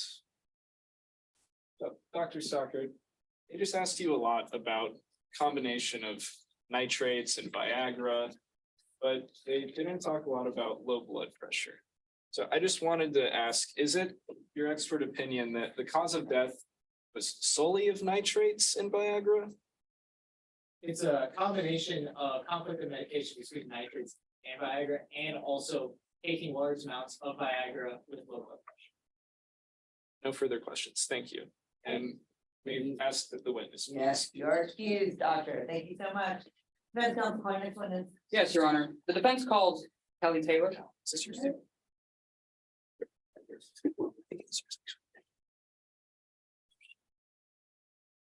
Not necessarily. Mr. Epstein, you may proceed. Yes, Your Honor. Good afternoon. Would you introduce yourself to the jury, please? Hi, yes, my name is Kelly Taylor. Ms. Taylor, have you been present at trial all day today? Have you heard what the state has said about you? Did you kill Robert Kanyas? Never do something like that. Before we get into the facts of today's case, I want to talk about you. What do you do for work? I'm an attorney and I specialize in trademark litigation How long have you been an attorney? for about 20 years. In those 20 years, did you interact much with Judge Kanyas? Oh, yes, sometimes. What were those interactions like? Honestly, they weren't the best. We were never on the best of terms. Could you explain to the jury what you mean by you weren't on the best of terms? I mean, have you ever had a boss that just didn't like you? That's what it was like between me and Judge Kanyas. No matter what I did, no matter what I said. Now that we've talked a little bit about your past with Judge Kanyas, I want to talk about this case in particular. Were you trying a case the week Judge Kanyas was found dead? I was representing a plaintiff in a trademark infringement case. How was that case going? It's going pretty well, except for the judge. She was fighting me like he always did. What were y'all fighting over? A jury charge. He was trying to add additional jury charges that were wrong and not allowed, and I felt like he was trying to set me up for failure. Did you raise this up with Judge Kanyas? Oh, I did. I raised several objections in his chambers. What happened after you raised those objections? He overruled them. What did you do after he overruled them? Got a copy of the jury charge and I wrote that I was running for this. And he did. Did you recognize that jury charge if I were to show it to you here today in court? I win. Your Honor, I'll be approaching opposing counsel or permission to approach opposing counsel and the witness, what's been marked as already admitted as exhibit 4. Okay. Showing opposing counsel. Approaching Ms. Taylor. Here you are, Ms. Taylor. Could you tell the jury what I just handed you? There's a copy of the jury charge I wrote on. Could you tell them what you wrote? Yes, I wrote, this is wrong. I swear, I'll burn you for this one. Ms. Taylor, what did you mean when you wrote those words? where I meant that I would burn. Have you ever successfully appealed Judge Conyers before? Yes. 20 times. Thank you, Ms. Taylor. I'll go ahead and get that back from you. Approaching Ms. Taylor.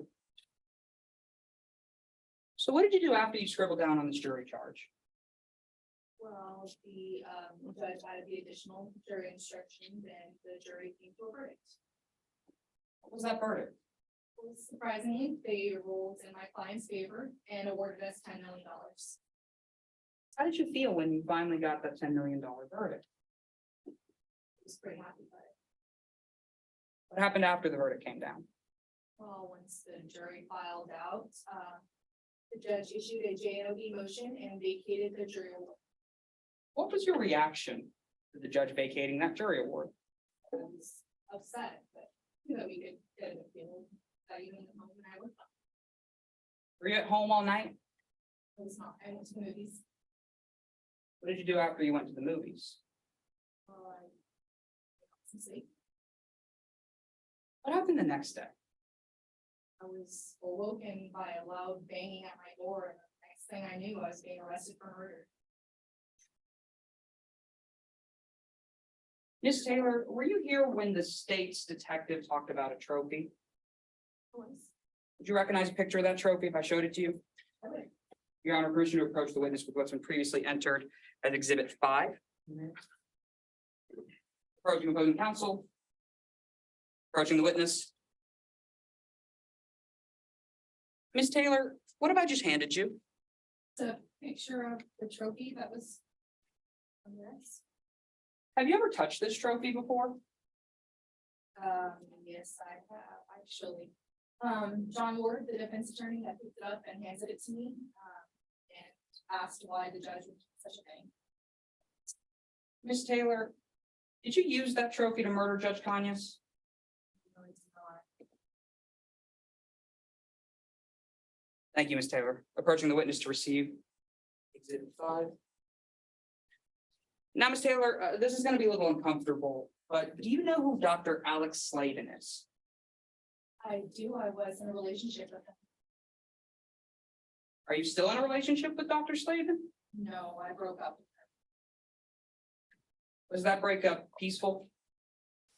him. No, I would say he was pretty angry. He even told me that I would get what was coming to me. Thank you, Ms. Taylor. No Objection, further hearsay. questions. Yeah, it's a little late, but what's your response to that? Your Honor, this is an exception to hearsay under 8033. This is a then existing statement of plan or intent and shows that through the testimony. Dr. Slavin is not here to testify and admit that those words were stated. She cannot speak on Dr. Slavin's behalf. Response to that, Your Honor? No, the objection's untimely and will. I'll ask again. No, we already heard it. Yes, Your Honor. No further questions at this time. I'll ask the witness. Examination. How you doing, Miss Taylor? So you're a well-established lawyer in town. So you would say that your time is valuable, correct? Yeah. Regarding the case at hand, you had hundreds of hours invested in this case, correct? I did. And your expert witness fees cost you roughly $250,000? It is an expensive business. And you racked in about $500,000 of your own time on this case, correct? I did. So in total, you've invested around $750,000, correct? Around there. You only asked the jury for $5 million, correct? That's correct. But the jury returned a verdict for $10 million. That is also correct. You were working on a contingency fee? That contingency fee was 1/3. Yes. So you were set to gain and earn about $3.3 million from this jury verdict, correct? That is correct. This is a lot of money to you, correct? Yes. This was the first time that Judge Conyers had ruled in your favor, or the jury had ruled in your favor in Judge Conyers' court, correct? Yes, it was the first time. The judge overturned this verdict, correct? Yes. You made a statement to the judge after his rule against you, correct? I did. You told the judge, "I will burn you for this," correct? I did. And you went so far to write it down on the jury charge, correct? Yes. And so now let's talk about after the trial. After the trial, you went straight home, yes? I did. And then sat at home and drank wine, correct? I did this morning. Then you went to see a movie, correct? That is correct. No one was with you, correct? No. Your Honor, I'd like to approach the witness, Full purpose. enter exhibit 9. Alright,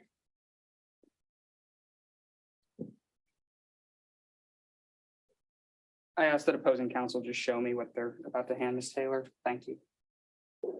Without diving into his contents, do you recognize this? I do. Is this a fair and accurate depiction of the movie ticket? It is. You saw You Kill Me, correct? Objection, Your Honor. I asked that opposing counsel admit this evidence before going into its contents. admit the, yeah. Your Honor, the state would like to admit exhibit 9 into evidence. Well, No objections, Your Honor. it's admitted. You saw You Kill Me, correct? I did. And this movie was at 9:40? That's correct. This movie lasted around an hour and a half? It did around there. Did you see anyone you know at the trial or at the movie? I did not. So you're saying from the time the trial ended through the end of the movie, no one saw you? Objection, Your Honor. This asks the witness to speculate. He can ask the witness if she saw anyone, but to say that no one saw her is asking her to delve into the mindset of other people. Be honest. Been there, somebody would have seen her. Why don't you rephrase your Let me question? rephrase this. Yeah. So you're saying that from the time the trial ended to the time the movie ended, you did not see and no one can vouch for your work? Objection, Your Honor. Once again, opposing counsel is asking this witness to delve into the mindset of others to say, yes, Your Honor. I'm sorry, can you repeat the question? Yes, so from the time the trial ended through the end of the movie, there was no one that can vouch for your work. Nobody. What time did you say the movie ended? Around 11:15? It was an hour and a half. That is before midnight, correct? That's correct. State rest. Or pass. That's witness? Redirect? Briefly, Your Honor.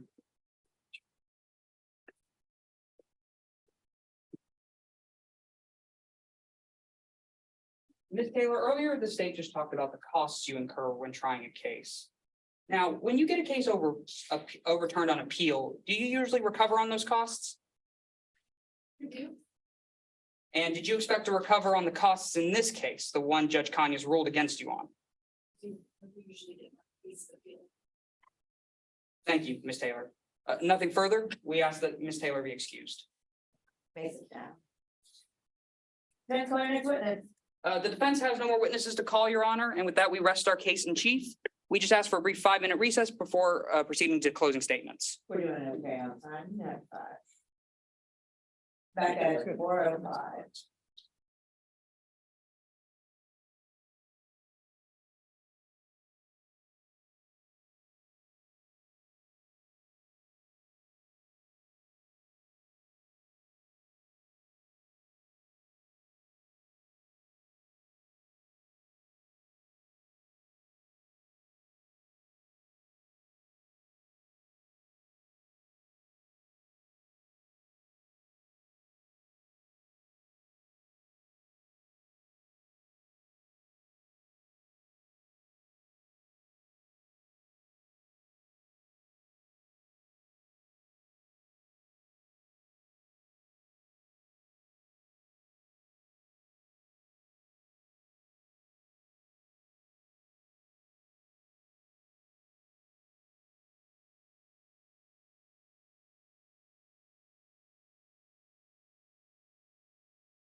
Yes, Your Honor.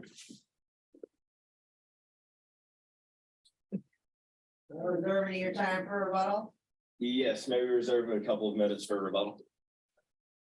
get in the habit of it. You, any come anywhere close to using your 35 minutes you have remaining. I'm gonna have a big problem. First off, ladies and gentlemen of the jury, Your Honor, I just want to thank y'all once again for taking your valuable and precious time to listen to us and help restore justice into our hurt and broken community. Today, we've provided testimony and evidence from two highly reputable witnesses in their field. Mr. Chris Jensen graduated from Quantico School of Investigation, and Dr. Alex Slavin both graduated from Yale University undergrad and Harvard Medical School. These qualifications are unmatched not only by the defense's own witnesses, but by any witness or any experts from around the country. Today, we've shown their testimony and we've presented exhibits such as Exhibit 2, the photo of the slain and murdered judge in his chair. We have Exhibit 3, the autopsy report from Dr. Slavin, clearly indicating that the cause of death was blunt force trauma to the back of the head. Exhibit 4, we have the jury charge showing the anger and motive that Miss Kelly Taylor had in regards and her desire to murder Judge Conyers. Exhibit 5, we have a clear and accurate photo of the murder weapon that Miss Taylor used when she entered the judge's chambers and hit him in the back of the head. And lastly, we have Exhibit 8, written by none other than our own Dr. Slavin, one of the best experts in his field. This exhibit shows the irrefutable evidence of the protocol and procedures that he followed when he conducted his autopsy. Throughout this trial today, we've had the burden of proof, and we've welcomed this burden. This burden is the highest in our court system, and rightfully so. Murder is not a crime to be taken lightly. In order to sustain a conviction for murder, we must have proved beyond a reasonable doubt that Miss Kelly Taylor both knowingly and intentionally caused the death of Judge Rob Conyers. We have shown this intent and desire to do so through all of the evidence. As a member of the jury, it is up to you to decide both on the facts of the case and on the credibility of the witnesses. As my colleague mentioned in his opening statement, we've treated this case like a puzzle. This puzzle, we have given you the pieces, we have given you all the tools to put them in the right places. It is now up to you to connect the dots and place them where they need to be in order to paint the clear picture that Miss Kelly Taylor brutally murdered Judge Rob Conyers. You know, regarding puzzles, growing up, my mother and I used to build puzzles together. Now, I hated these puzzles. Every Saturday morning, we sat together, did these puzzles, and I wasn't allowed to do anything until these puzzles were put together. Now, back then, I was young and naive. I didn't really understand what she was trying to teach me. But now, as I'm older and wiser, I realized she was trying to teach me to think in a logical sequence. Thinking in a logical sequence is critical for a case of this magnitude, and that is something that the defense simply did not do. They did not provide any evidence or any testimony to cast any sort of reasonable doubts as to the conviction of murder against Miss Kelly Taylor. Now, the defense might get up here and try to tell you that any doubt might suffice, but that in fact is false. Only reasonable doubts must suffice, and a reasonable doubt is one based on evidence that is not speculative. Let me paint you this picture. In this case, there's thousands of pieces. The defense might try and poke a few holes into our puzzle with a couple of missing pieces here or there, but when you've put 995 pieces together of this 1,000-piece puzzle, you can tell beyond a reasonable doubt what that final picture is here and what it's going to be. We just once again, I want to say thank you and remind you that you are in charge of deciding the facts. The role of deciding on the law is up to the judge. That is not your scope here. We just want to say thank you once again for your time here today and to remind you that there is no other verdict you should reach than to find Miss Kelly Taylor guilty of murder. Thank you.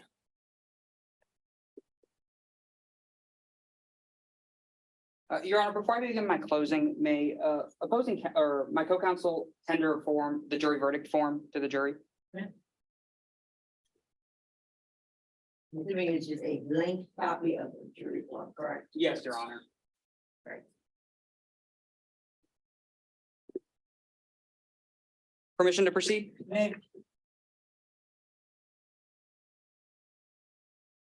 May it please the court.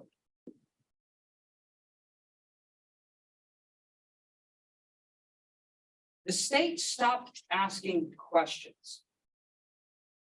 And because they stopped asking questions, their story doesn't make sense. Members of the jury, I want you to think about what the state is asking you to believe today. They're asking you to believe that Miss Taylor went from being a law-abiding citizen, an attorney who practiced trials in courtrooms much like this, that she went from being that to a cold-blooded murderer overnight. Members of the jury, you have a big responsibility in today's case. Miss Taylor's life, it's in your hands.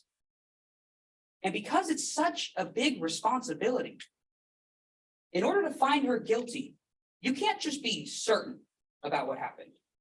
You can't just think that it's likely that she murdered Judge Robert Conyers.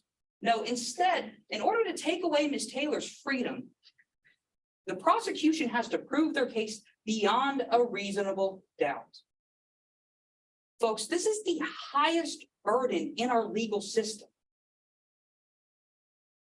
Now, the state failed to mention what they have to prove today, but I'll lay it out for you. The state has to prove two things in today's case. The first is that Miss Taylor caused the death of Judge Robert Conyers, and the second, that she did so with knowledge and intent. Now, to be clear on that second part, what that means is they had to prove to you that when Miss Taylor hypothetically hit the judge over the back of the head, that she did so with a desire and was reasonably certain his death would result. Now, they had to prove those two things beyond a reasonable doubt. I want to talk about what that means. I want you to imagine Miss Taylor and reasonable doubt as a bridge. On one side is Miss Taylor. She's assumed innocent, as everyone is when they step into a courtroom. On the other side is the guilty verdict. It is the state's job to walk you as the jury from one side of that gap to the other. They have to place each plank down, use evidence to prove that Miss Taylor did those two things. And if they didn't, if there are planks missing in that bridge, you can't find her guilty.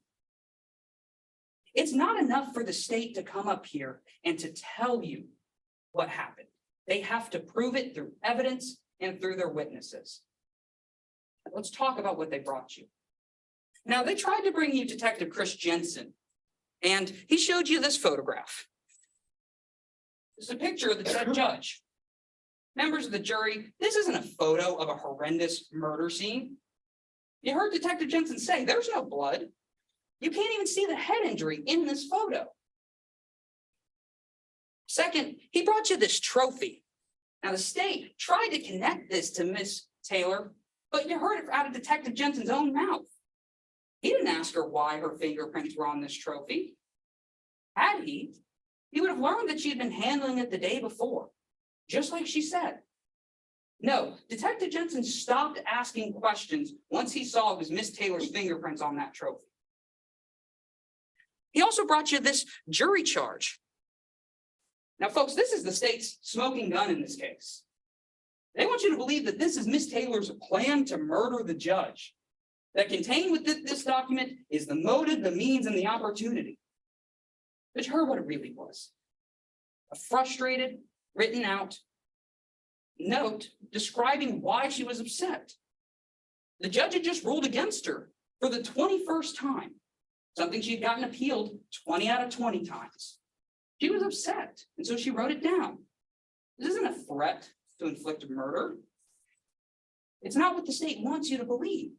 There are reasons to doubt what they are telling you about this document. Now, the state also brought you a Dr. Alex Slavin, but folks, Dr. Slavin said something really interesting that I just had to write down. Dr. Slavin told you, I didn't follow the protocol. Dr. Slavin told you I wanted to get the report as fast as possible. He told you that the medical landscape, it's a shifting one. But folks, you heard it out of the doctor's own mouth. follow his own his own autopsy protocol.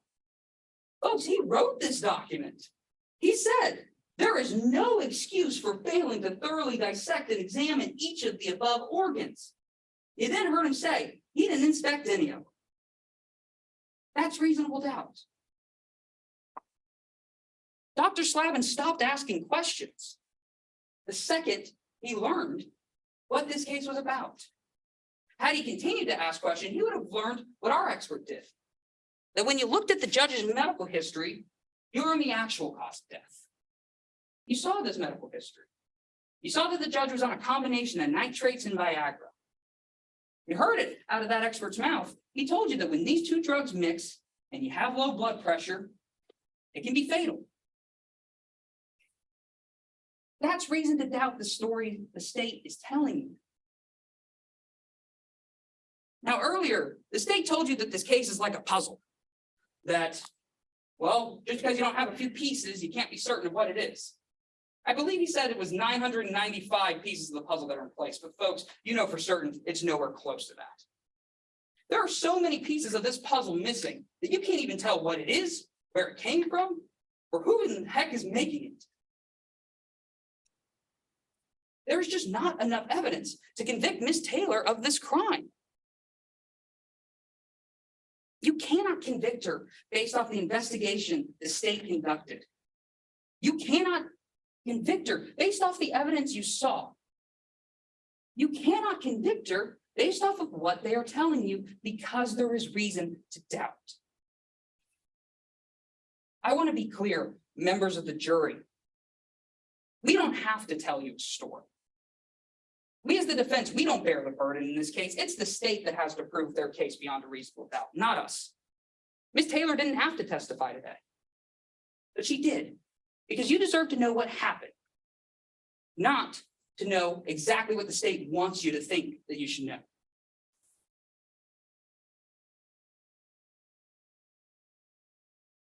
Members of the jury, I will have other cases. I will have other clients. Miss Taylor, she only gets one life. Don't let her spend it in prison for a crime she didn't commit. In a few moments, you're going to go to that back room. In front of you, you've got a copy of this jury verdict form. I'm confident that once you've seen all the evidence and once you've discussed all the witnesses, you'll have reason to doubt in this case. And because you have reason to doubt, you're going to take your pen or pencil, you're going to find where it says not guilty, and you're going to mark an X. Because that's the only just verdict in this case. That's why we ask that you find Ms. Taylor not guilty of murder. Because the state stopped asking questions. Because of that, you can't convict her. Thank you. Take your vote. Yes, Your Honor. May I proceed, Mr. Weber? Ladies and gentlemen of the jury, the defense just spent a lot of time talking about the credibility and background of our witnesses. I think it's time, let me refresh this for you. Mr. Jensen graduated from Crime Scene Investigation School with FBI at Quantico. Dr. Slavin graduated undergrad from Yale University and from Harvard Medical School with highest honors.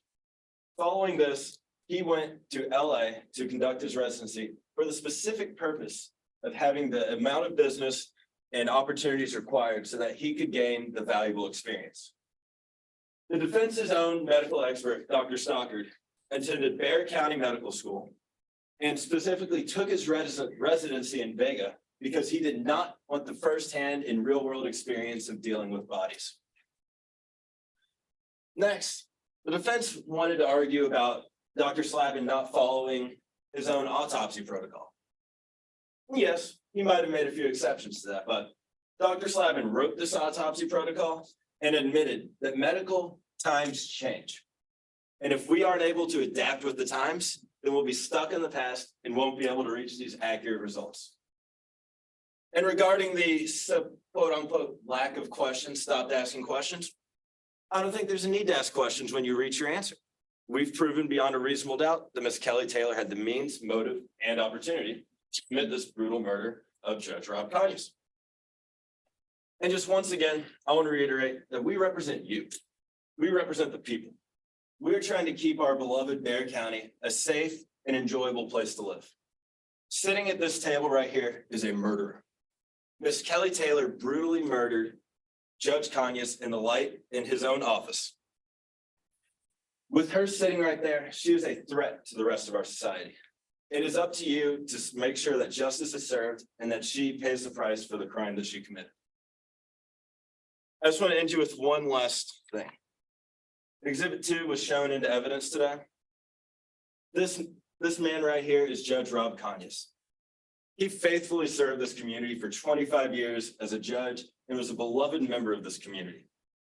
Because of this woman sitting right here, he is no longer able to both help our community and give the family the support and encouragement that they need. This is why the only verdict that you should be able to find in this case is that Miss Kelly Taylor is guilty of the murder of Judge Rob Conyers. Thank you. Great job, both sides. We all need a second to finish filling out your ballot. Don't step out for a second.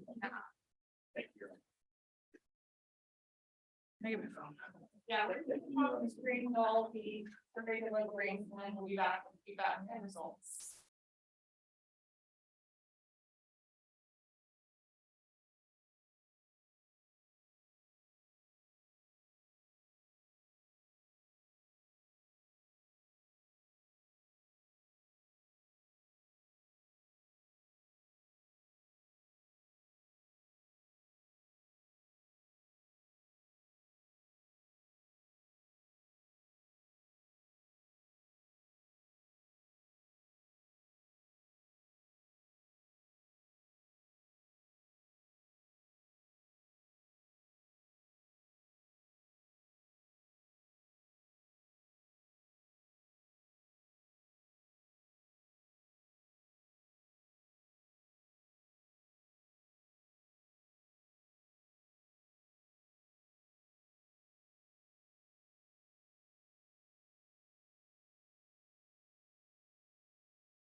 Go for it.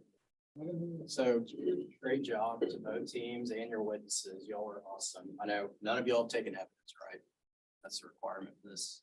So my name's Brett Hargis. Should introduce myself, I guess. I graduated from UH last year. I was on a mock trial team coached by Judge Weems. I work at Kirker Garcia here in Houston now doing personal injury.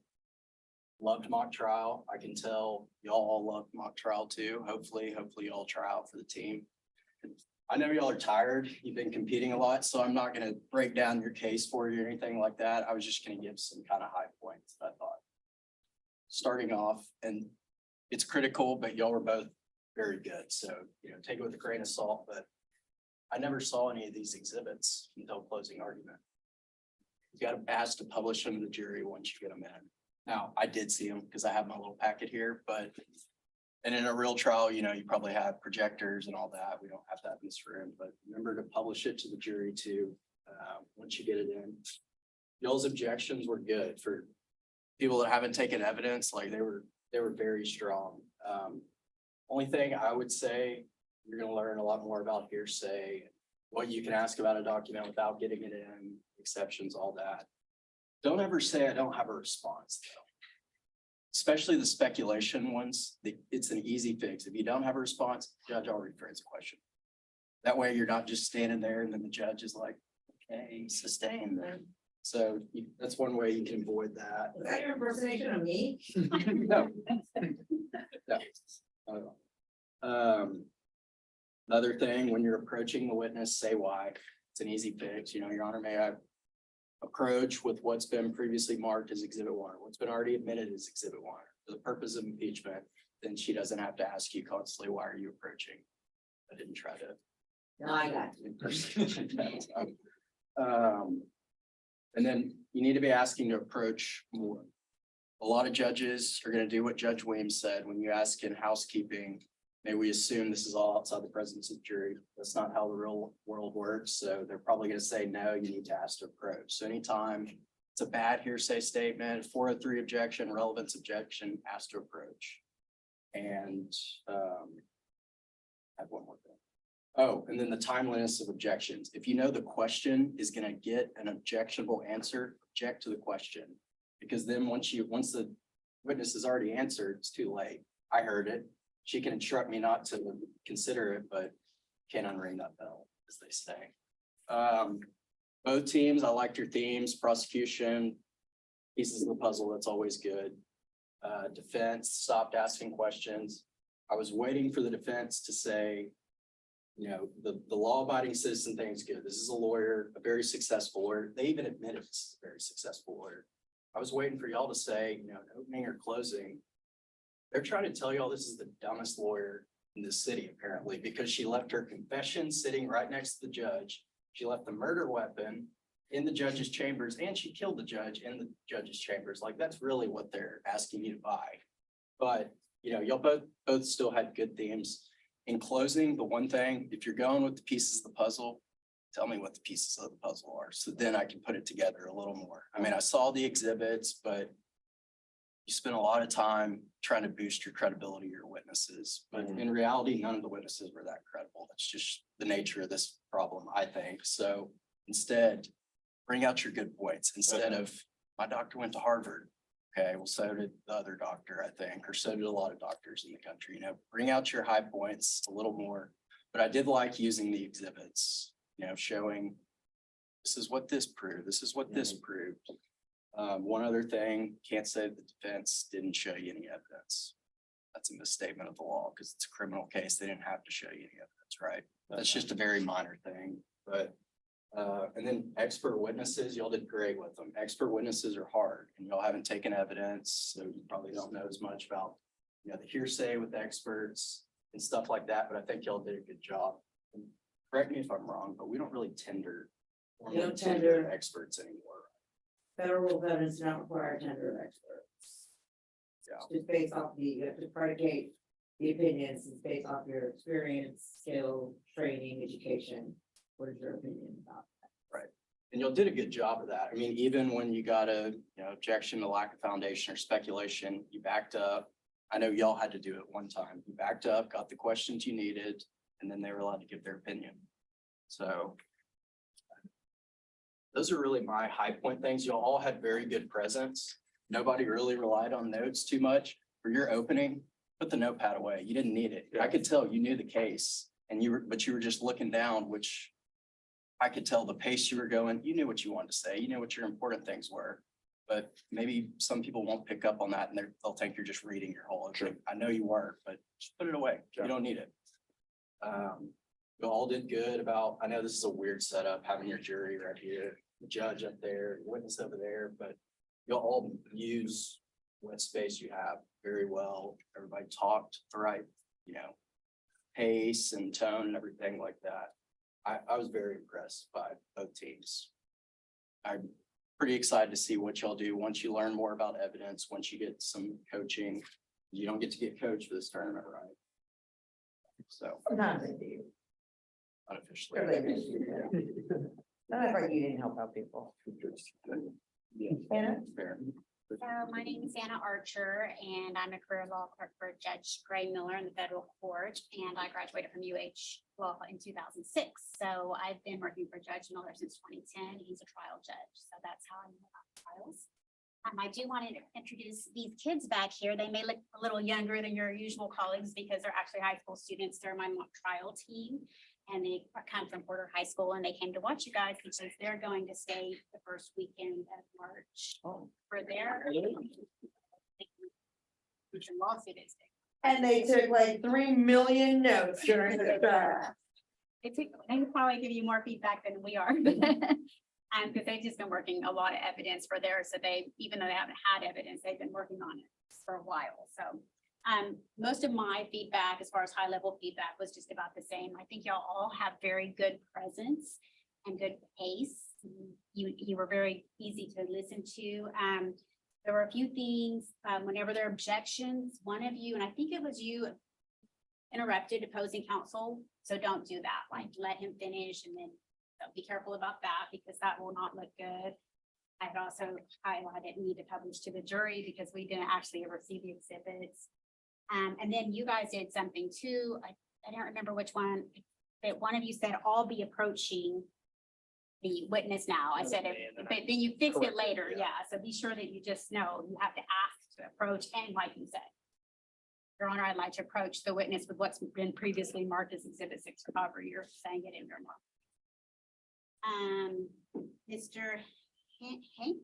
Yes. I liked what you did in the cross, how you were saying, you can't tell the jury this, right? You can't tell the jury that. I thought that was really effective. I just wanted to, I thought it was, because it was just so many, so. And in fact, all of you guys were really good across as far as your pace and everything, and I thought that was great.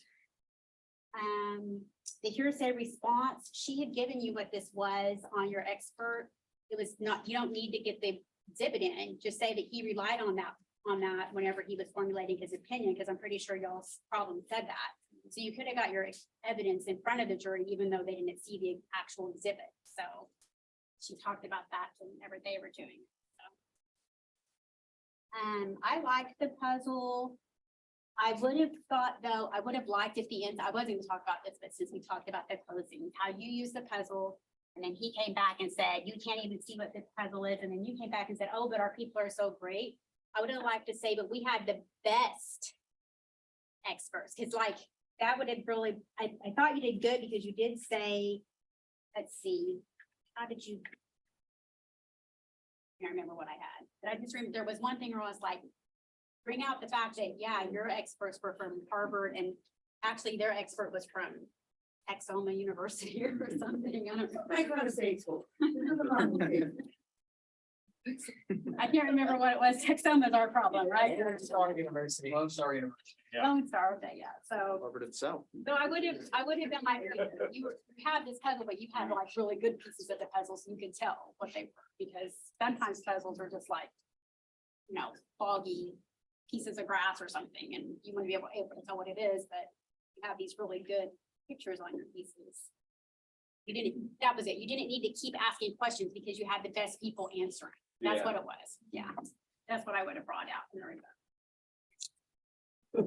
But I like the way you finished it up and said that you did good because you didn't need to keep asking questions that you had to answer. That was good, but I would have just said, not only do I already have the answers, I have the best people that were answering it, so. But now that I see my notes, and contact for a little, but I have a lot more notes, but all in all, congratulations to all of you for getting this far. And like I said, I think y'all are you did great presence, and I was impressed. Thank you. Yeah, I was gonna, sorry, one more thing. If y'all want more detailed, like substantive feedback, I took a lot of notes, so y'all can get my email from Katrina or I guess not just me, Katrina or Abigail or someone. Happy to do that. Hi, so I'm Christine Lee. I'm actually sitting in the street, but they call me Judge. I'm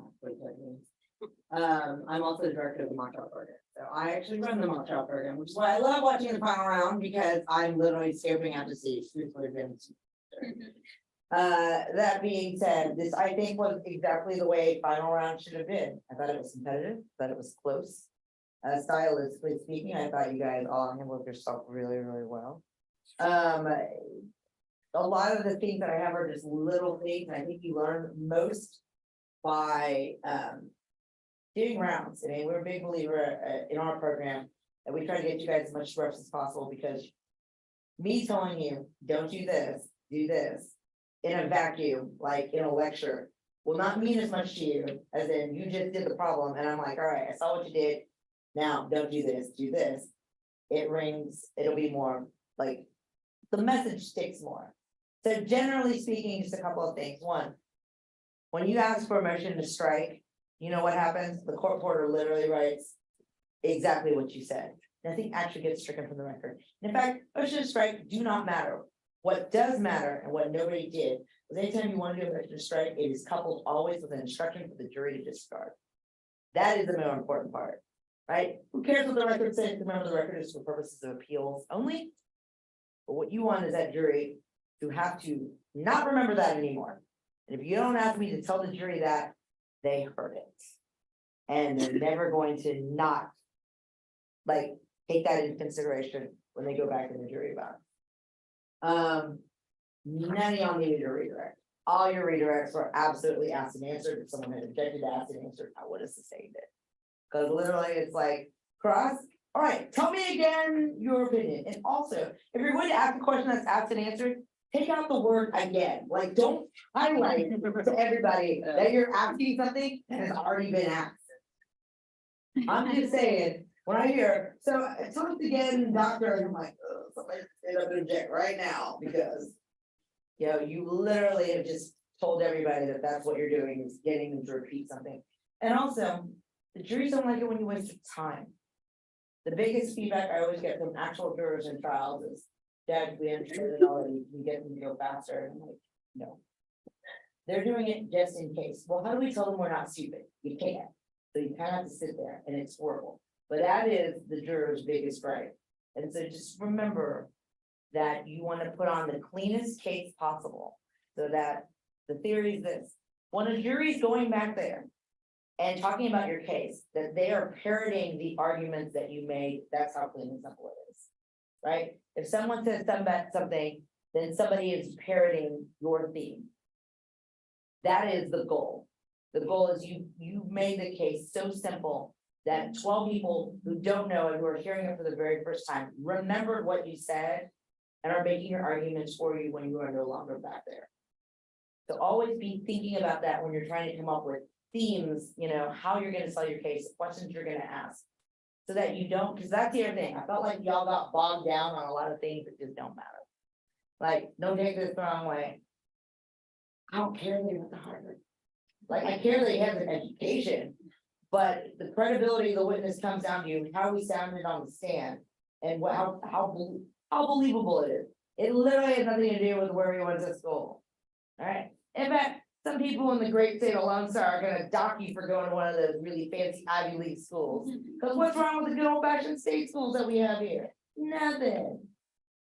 But I mean, also you have things like people thinking you went to the Ivy League, that you're more arrogant, that you know, you learned more theoretical, not practical. I mean, those are just real things that juries think. So I would hard press on that in the future and literally talk about like the witnesses, were they credible, were they impeached? You know, they have reason to lie to you. Man, I thought that whole, they were in a relationship with Dr. Slavin. I'm like, Where did that come from? That was great. I remember that, you know why? Because it was salacious. And in a jury trial where I'm sitting here looking for something interesting to hang on to. You think, oh, it's a murder trial. It's like, yeah, judge got banged on the back of the head. I, the judge, am very, very bothered by that. Right, and no offense, if someone wrote on a piece of paper that says, I will burn you, I'm putting that through to judicial threats immediately. There will be like an email going out to every judge and every constable with your face on it. That says, this person threatened Judge Weems or Judge Kenius. And we need to be on the lookout for this person. Don't approach them, but they're not necessarily safe. I'm just telling you, I was looking at that kind of going, that's pretty bad. But generally, I mean, I think stylistically, I see so much great potential. Like, I was so excited. I was very excited when I was talking to Katrina and Hannah yesterday, just kind of about and Abigail, and I've been hearing feedback throughout the entire tournament from my former advocates who judge, my coaches who've been judging, and it's been very, very exciting to see. I do hope all of y'all try out for the mock trial team that will be happening, I believe in April. You'll get a problem, you'll do a closing, and if you make the next cut, then after that you do a cross. We do a 2-tier system. If you have any questions and want more specific feedback, Hannah and Katrina and Abigail are actually all on the mock trial team currently. I'm happy to give you, I mean, they are more than welcome to give out my email. I'm happy to talk to you about your feedback. Anything specifically you want to know about you, anything specifically you want to know about the mock trial team, but I thought it was a really, really great part of it. I'm done talking because I know that there are more important things y'all want to know. I will leave it to, I guess, Katrina to tell you. Turn around. Okay, so great job, everybody. That was a great round of wash. The winner of the 2023 Hippard Novice Mock Trial competition is Team 1. And the best speaker of the tournament goes to Gunnar Osteen. Thank you, judges and everybody for being here. And thank you again, Beck Redden, for sponsoring. We are happy to have had this competition and great. Thank you for all your. Thank you. hard work. Thank you.